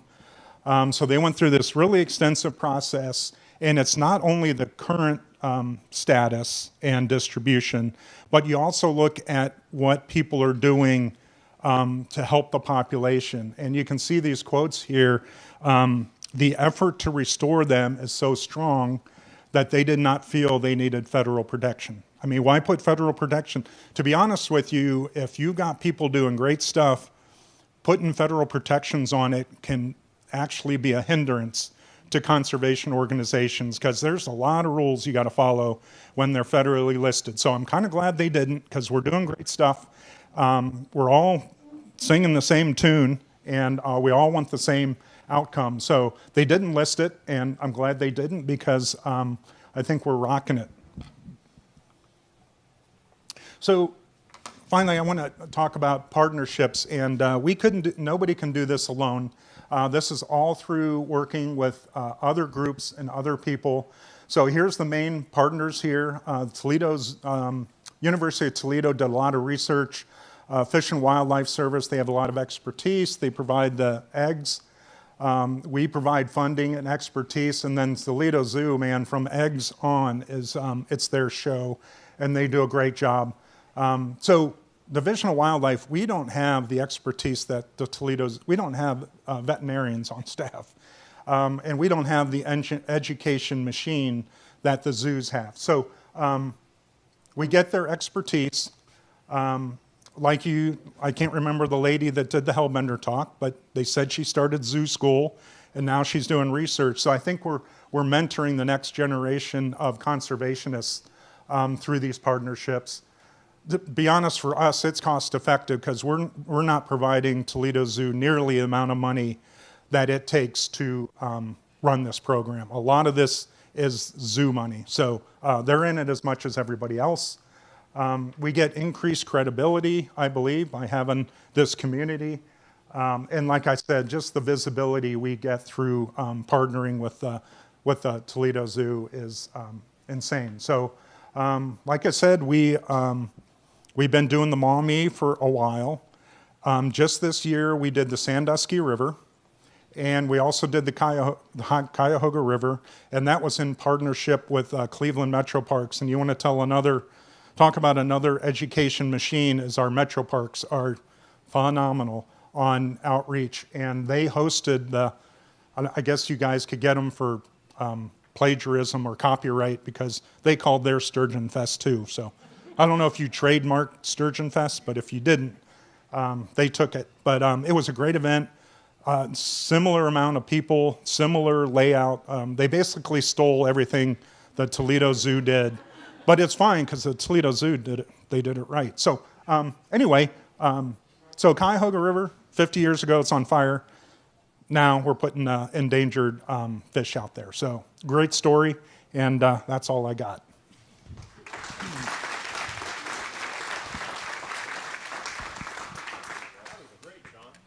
Sure. Who stole all my proprietary information? Did you trademark Sturgeon Fest? Well, who stole it? Cleveland Metro Park. Oh, we'll take care of that. Don't you worry. We'll take care of that. All right. Next up, we have Saving the Allegheny Wood Rat in Ohio with Becky Crow of the Ohio Division of Wildlife. This is a new program for us that we're excited to be a part of, and thank you, Becky, for coming today. Make those rats sound excited. First and foremost, I just want to say thank you for the invitation to join all of you today. It's actually quite an honor. A little over 20 years ago, I was actually a student at the University of Toledo as an environmental science major, and never in my wildest dreams did I think that I would get to stand in front of all of you for the Toledo Zoo's 125th anniversary. So big things happening here in Ohio, and I'm glad that you guys are able to share in that. So I'm going to talk to you about a new project that's happening here at the Toledo Zoo with the Allegheny wood rat. But we probably should address the elephant in the room. They're just rats, right? It's probably the question that I get whenever I start to talk to anyone about this project that I get to help lead. Sure, they are rodents, but when we think about rodents, rats, more than what you're probably familiar with are the Norway rat.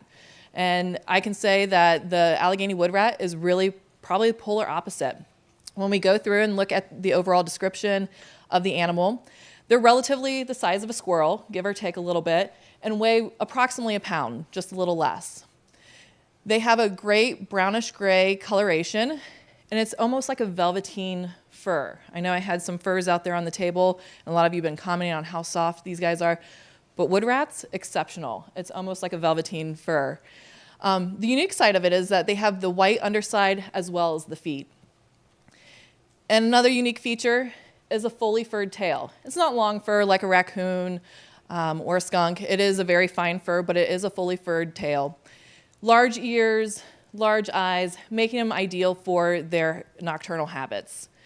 I've even had people go as far as say they might resemble a little bit more of an ideal of a chinchilla. That's probably something that you've had the chance to maybe touch in your life. Reproductively, they're very opposite of the Norway rat. They are not prolific breeders. In fact, they're only going to breed 2, at best 3 times a year. And each of those litters are going to have 1 to 3 offspring, maybe 4 if we're lucky. Those young do develop very quickly, and have, after a 35 gestation period with mom, they will spend about the next 45 days with her until they're weaned and starting to live a solitary life. So wood rats are secretive, they're shy, they're lovers of the woodlands versus the Norway rat, where we see those in our cities, on our farms, really kind of almost living very closely with humans. So considering also, where do Allegheny wood rats reside?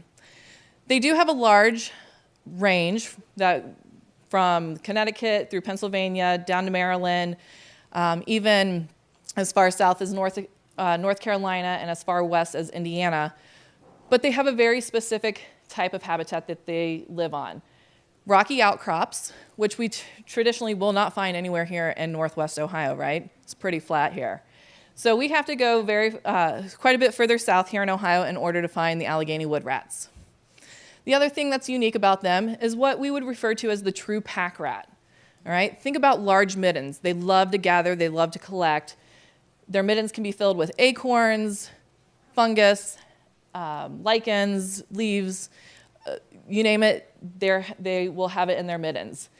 They've also been known as trade rats because sometimes they get so curious about things that are around them or they are in tune to the shiny objects that they will actually drop whatever item that they were carrying back to their midden and pick up the new object. So they often will trade those items.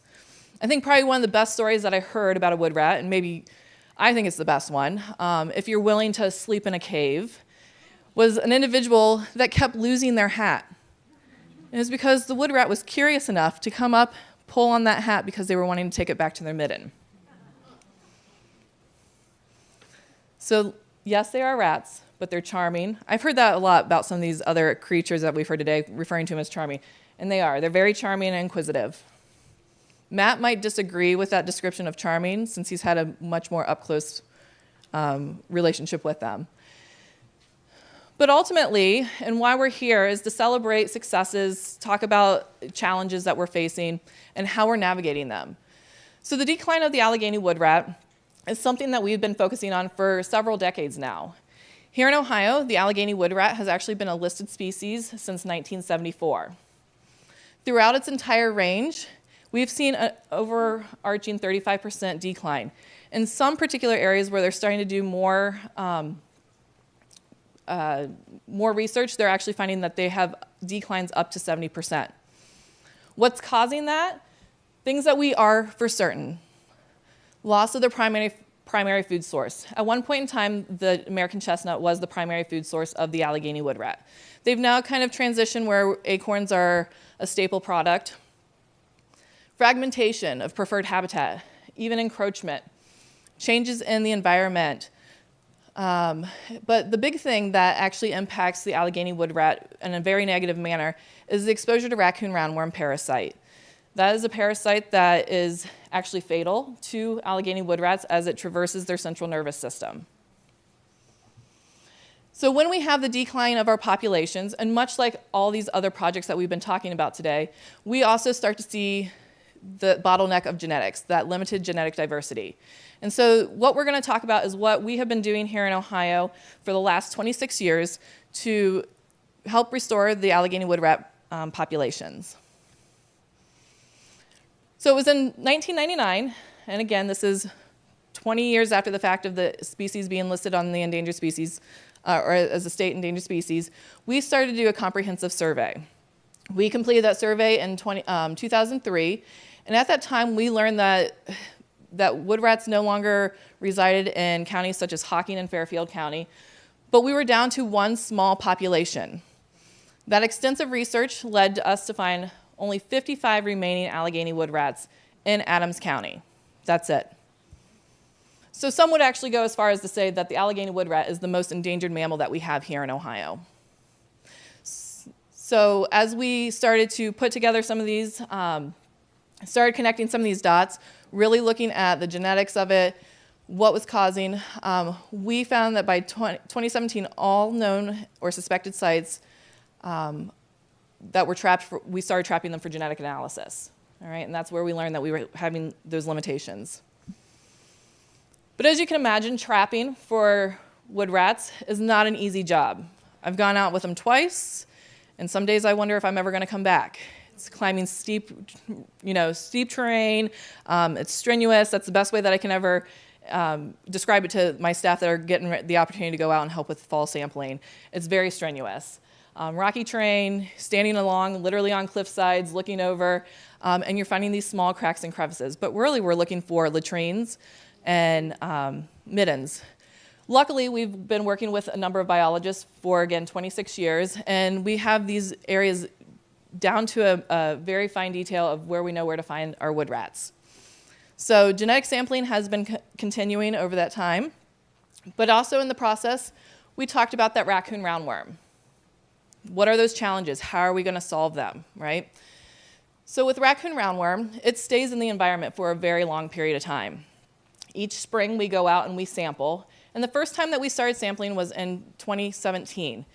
We had a staggering 32% positive return on the scat that was collected. So yes, there are biologists out there that are physically just wandering the woods, looking for raccoon scat, picking it up, sending it to the lab, and having it evaluated. Not only when we were picking up that scat, we would totally clean out the latrines, but then we would fire the area, because without that high heat intensity, the parasite would actually remain in the environment. We knew that we needed to do a little bit more, kind of step up the game, and how do we actually go about reducing the presence of raccoon roundworm? Certainly people could say, well, just eliminate the raccoons, right? We talked about in our other projects where they can create other issues, and I'm not trying to give raccoons the bad rap here by any means. But what we do now currently, and since 2017, is that we actually do aerial baiting. We do get to go up in our helicopter 4 times a year and drop small baits that have the medication in it to inoculate the raccoons. So we focus on the areas where we know our wood rat population is, but then we also focus on those historic sites that once before had been inhabited. With our goal is to maintain below 10%. So fortunately, you see the staggering 32%. In 2018, that number actually kind of needs to be thrown out because there actually were no results that year. We did not actually complete a survey. But what I am happy to say is this spring, for the very first time, we actually had a 0% return on positive droppings that contained roundworm eggs. So we are definitely seeing progress. The augmentation or the abatement project that we operate here through the Division of Wildlife has proven to be successful, and now we can start looking at reintroducing wood rats into those areas that once had the roundworm. What I do want to do is give a big shout out to the Toledo Zoo teens. All right. If any of you know a zoo teen, make sure to thank them on behalf of the Division of Wildlife, because it is the zoo teens that have actually been producing those roundworm baits for us for the last couple of years. Talking with Matt, Dr. Cross, he said it's almost like a competition. They make sure that they're symmetrical, they're 1 inch in size, who can produce the most, and so it actually sounds like something that they have an enjoyable time with. So this has been a great partnership early on with the zoo teens, just another way for us to introduce that next generation, get them excited about what's going on out there and how they're contributing. So what else is it that we're doing? And this is where the Toledo Zoo starts to kind of interact here. Genetic augmentation. We've been taking the steps to reduce the roundworm. We know that the habitat, some changes that need to happen there in the habitat, but really what needs to happen is to bolster that genetic diversity, all right? And so we've been very fortunate since 2019 to work with several different states on this project. I would actually be remiss if I didn't talk about the Allegheny Wood Rat Regional Working Group. Yes, there is a regional working group that encompasses 15 states and 70 partners, such as the Toledo Zoo, the Nature Conservancy, our biologists here in Ohio, just to name a few. Since 2019, we've actually received 2 Allegheny wood rats from the state of Pennsylvania, 14 from the state of Virginia, where presumably their populations are stable compared to ours. And this summer, we actually released our first captive reared Allegheny wood rat that came from from the Maryland Zoo in Baltimore. And so this little guy on your right, hopefully that this video will play, he actually has a radio collar. So the idea also is, what are these wood rats doing once they're released? When we first started to get them into our, get them transferred in, they would bolt. They would just take off. One from Pennsylvania, they tracked her for over 5 miles.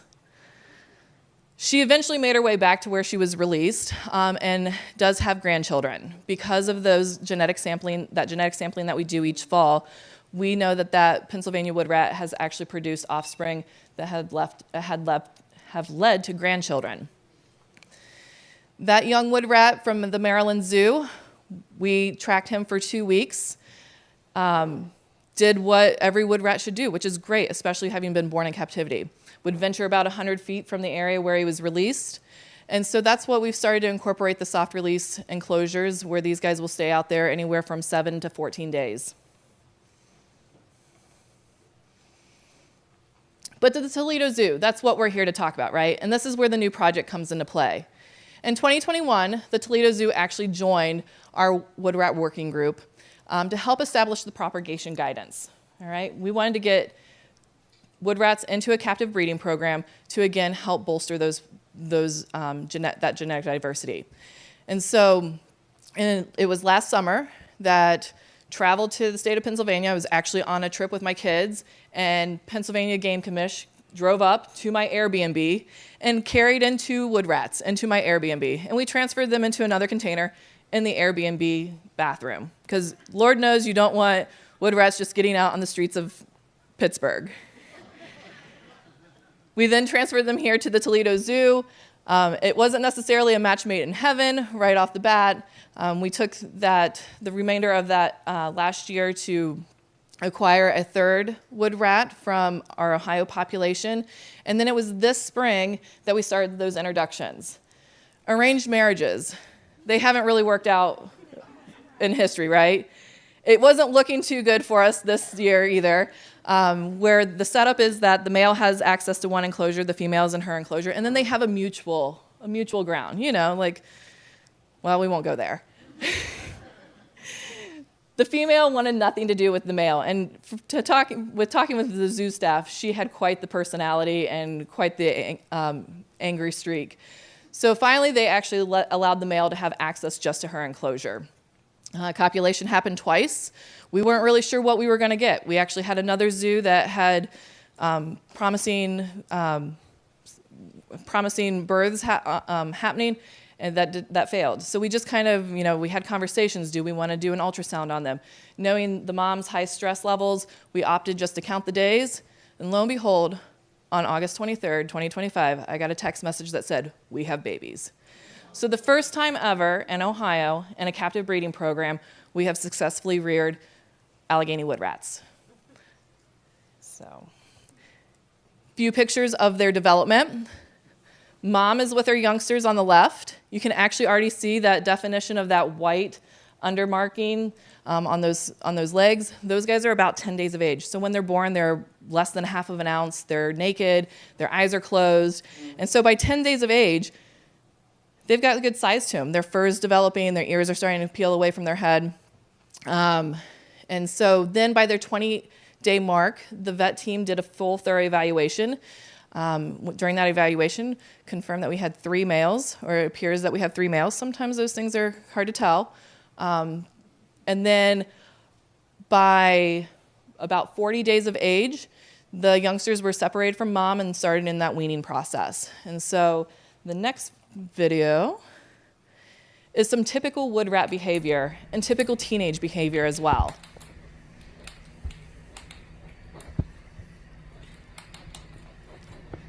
So innate behavior, it's born in them, being that solitary, having those levels of aggression, already fighting over food, trying to establish that hierarchy.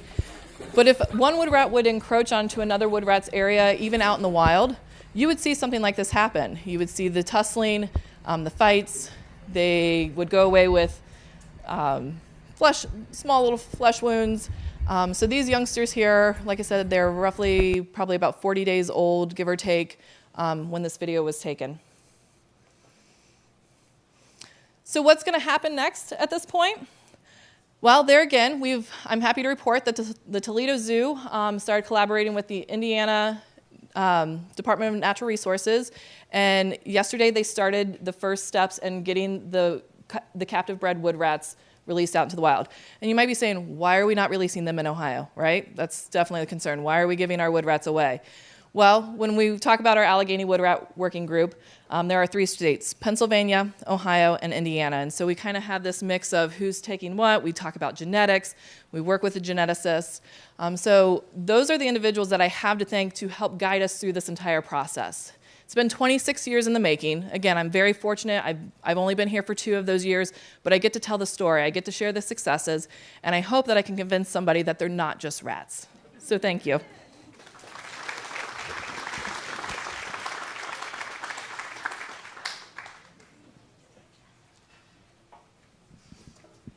Thank you, Becky. That was a great presentation. We have one last presentation here today, and then we'll start moving people over to the open house areas if they have an interest. Like I said, there'll be a QRL code here at the end that you'll be able to take a picture of with your phone and see what the plans are. Our last talk of the day is Engaging Citizens in Conservation, 12 Years of Wild Toledo Success by Dr. Ryan Walsh.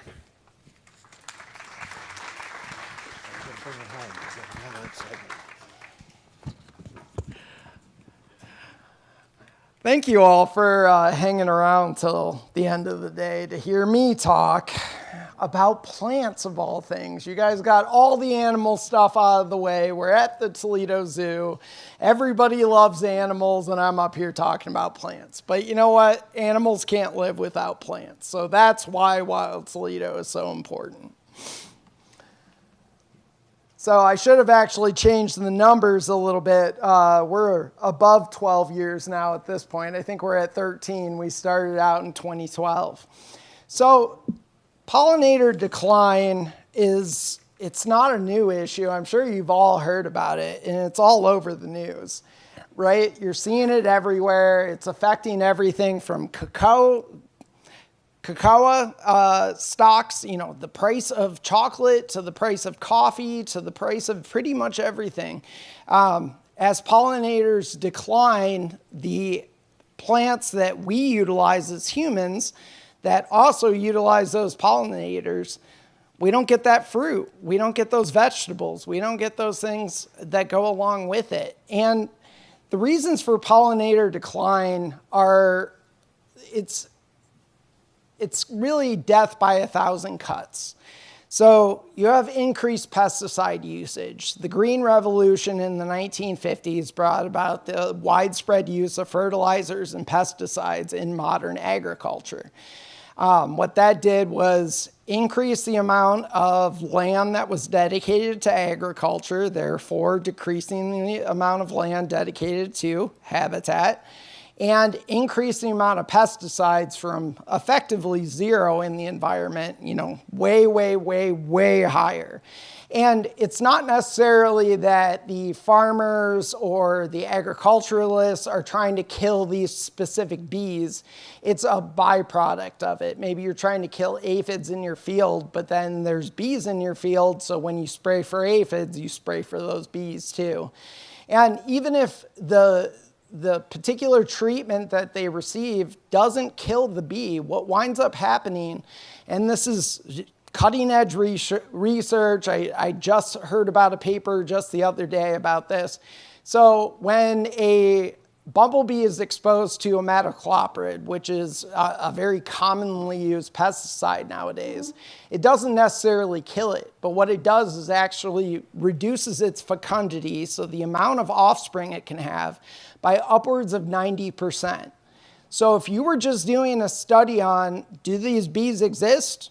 Well, yes, that bee colony exists, but it's not a stable bee colony. It's not sustainable because it's not reproducing at the rate that it's supposed to be reproducing at.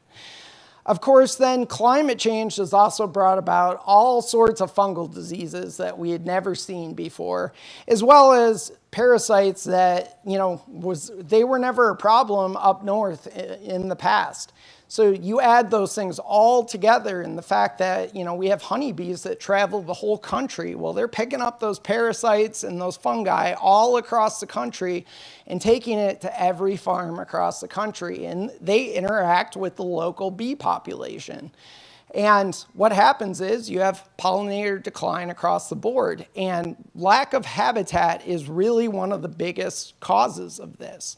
Think about it. If I took away 90% of your houses, do you think you would all make it for the next 20 years? Probably not.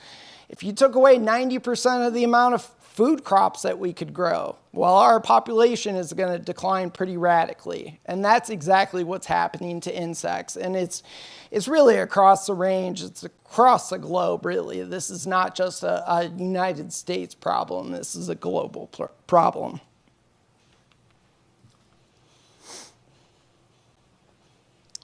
So some pretty pictures. Restoring habitat really starts at the bottom of the food chain. So the first part of the food chain is the plants. Whether you're dealing with something like the Allegheny wood rat that's not eating plants, or not necessarily eating plants, maybe they're eating seeds, or you're dealing with a lion that's eating, is a carnivore, the food chain, that food web all goes back to plants. So if you don't have that habitat, if you don't have the plants, you don't have any animals. So if you're going back trying to restore, these ecosystems, the best way to go about it is you have to have the habitat first. It's the habitat, stupid, right? It makes sense.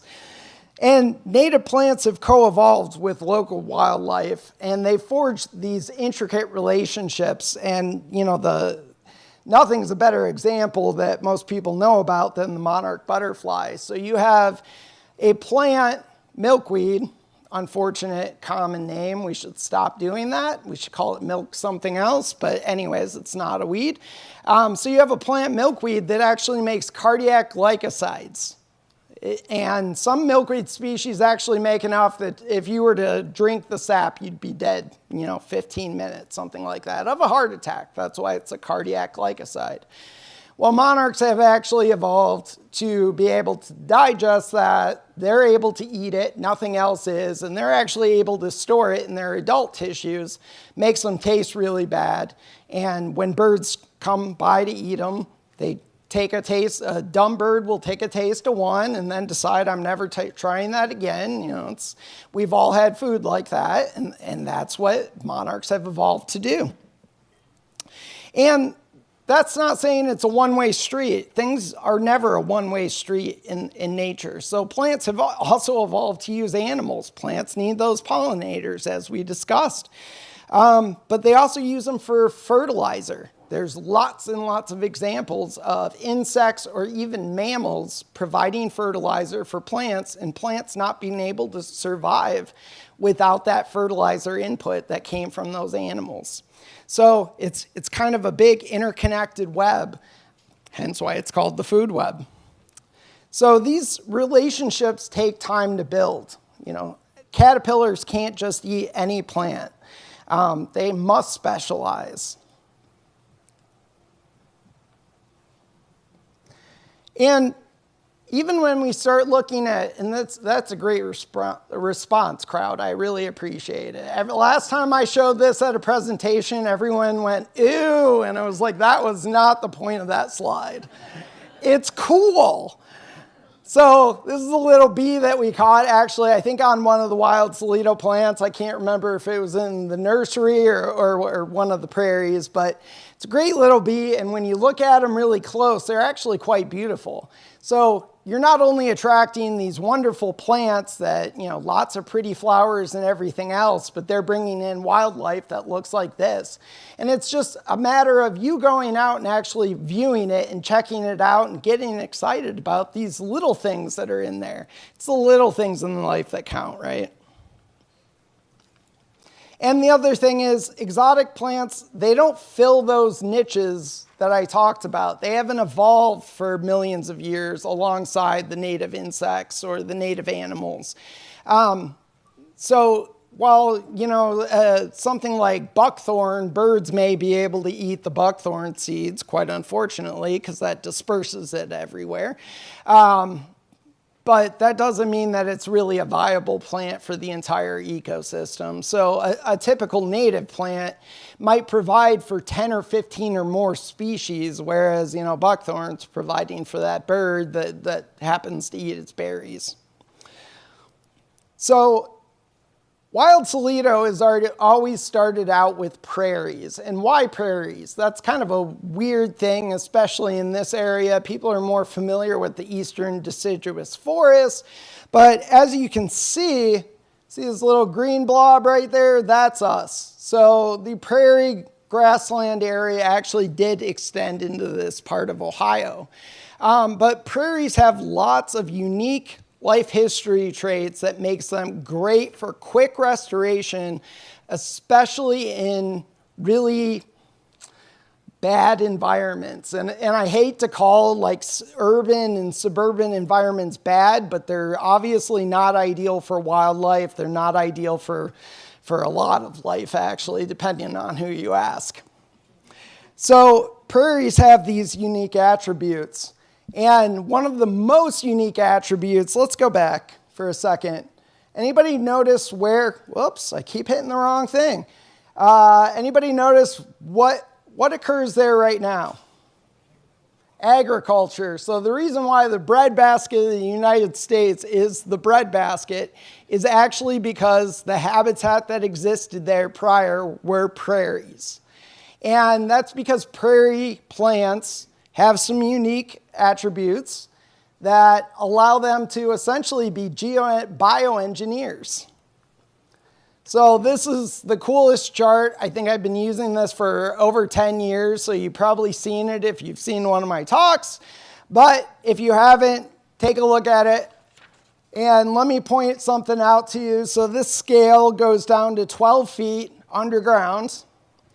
And this red circle is actually showing what the root depth of turf grass is. So it's about 1 to 2 inches on average. So you know how it stopped raining this summer? Fun, right? Great for plants.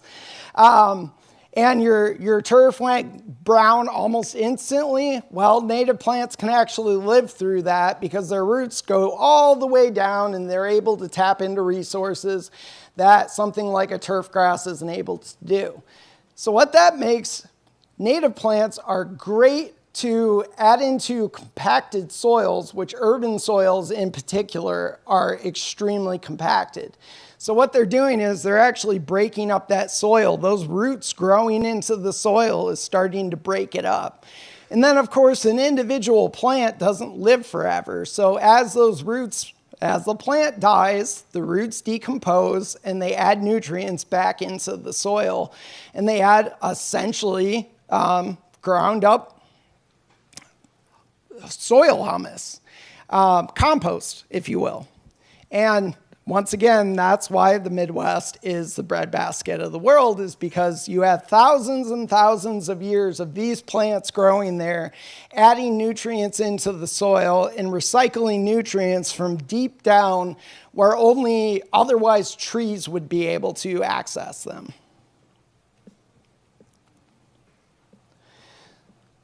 So this is addressing more of the why, and you may be familiar with this concept and you may not, but this is starting to get at why are we putting prairies in urban areas in Toledo? Well, there's a thing called the urban heat island effect, and it turns out it's actually extremely important here in Toledo. So you've probably noticed this yourself. When you're in a more urban setting, it feels a lot hotter than when you're out in the country. And that's because of the plants, or the lack thereof, really. So those plants have what's called evapotranspiration. So there's water coming off the leaves all throughout the day as the plants are breathing, which plants do breathe. That water evaporates and it makes the air cooler and the surrounding air cooler. Well, when you have concrete instead of plants, that heat just gets soaked in and it just hangs around. So the greener the area, the cooler it is. And when NASA did a study, and I laugh, but it's actually really sad. So this is a heat map. The redder it is, the worse the heat island effect is. So the Toledo metropolitan area was actually one of the worst urban heat island locations in all of the United States. And you can see, I mean, we're in South Toledo. It's not too great here, and urban Toledo is pretty terrible.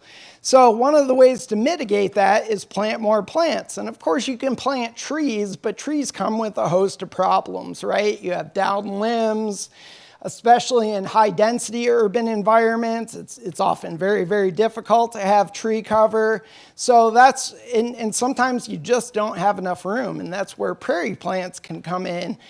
They're not going to necessarily have as much biomass as a tree, but it's doing something, and it's also helping pollinators at the same time.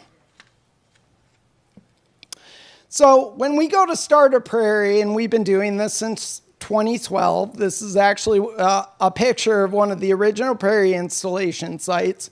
In urban settings, this is pretty much what we start out with. And we actually like starting out with this. This is highly disturbed, grassy soil that's been mowed every single week before now. So lots of resources going in, not only time, money, effort, things like that, but of course all the gasoline and everything else that was burned in order to maintain this. And we start out with something like this, and the first thought would be you're going to till it up and then, re-till it up and do everything else, but that's actually not how we go about it. And there's a really good reason why. So if you're doing this out in the oak openings or an area that is less highly impacted, you don't necessarily have as bad of an invasive seed bank as you do with urban soils. Urban soils have 50 or 60 years worth of invasive seeds stored in the soil, just waiting to get some light to germinate. So what happens is when you till that soil up, you're just bringing up 50, 60 years of invasive plants that you're going to wind up having in your prairie. So instead, we take a more, some would say, a drastic approach, and we kill it all.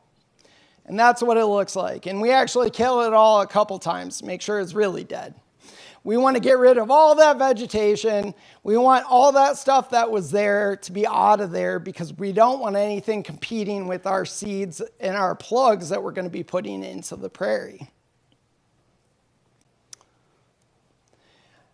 Nowadays, back when we first started, I was literally out there in the middle of the winter spreading seed. I look like the Stay Puft Marshmallow Man, spreading seed everywhere. But hand seeding is perfectly fine to do. You can do it.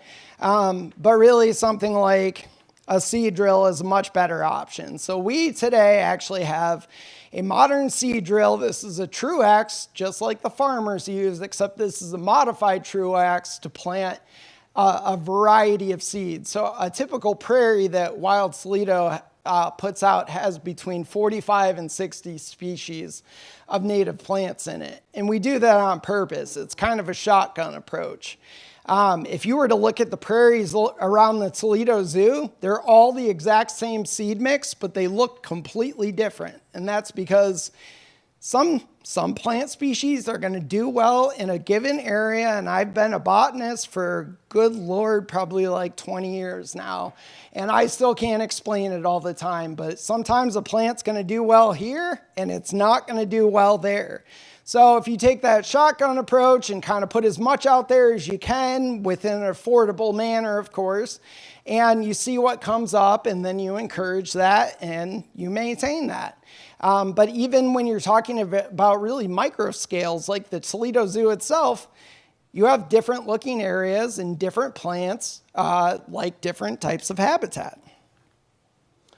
So this is actually a school, and that's something several speakers have touched on, the Project Prairie program, and that's something that Wild Toledo works very closely with.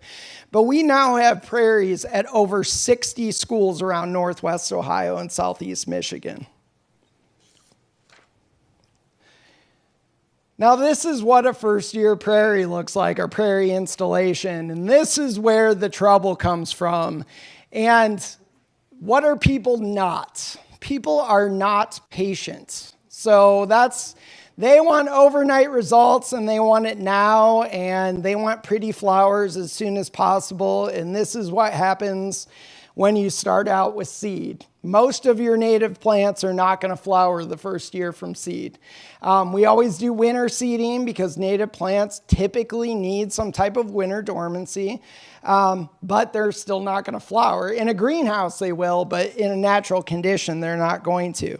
So this is what we call the establishment phase, and this is the phase where we have customers calling us every week asking when their flowers are going to start, threatening to get rid of the prairie, even though we have, so many disclaimers about this is what your prairie is going to look like the first year. But it goes pretty quick after that, and even Jeff has seen this at his own prairie. I'm not going to say he was like one of those customers. I would never say that. So as soon as the second year, you can get something that looks like this. And this is actually one of the first prairies that was done at the Toledo Zoo. It's at the VS lot, which is an employee parking lot. And this was actually its second year. So quite the improvement. You got some flowers. We've actually made lots of changes, or not lots of changes, but some very noticeable changes.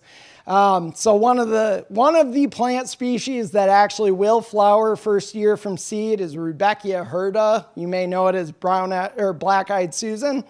That'll flower first year from seed. So we learned pretty early on, just dump a bunch of that seed out there. So unfortunately, now people think a sea of yellow is what their prairie is supposed to look like. And it's like, no, that's just, we do that so you're happy the first year. Just wait. Just wait. It'll get better, I promise. And a more established prairie, the density is a little bit lower, but that's how we want it. We want to be able to have recruitment so the seeds can fall and do things like that. But by 3 years, you have basically what is a functioning ecosystem in a very, very urban environment. And that's the big benefit to a prairie. A forest restoration may take 20 or 25 years to reach maturity, whereas a prairie, depending on the quality of the soil and the site and the prep work that's put into it, 3 to 5 years, you can have a fully functioning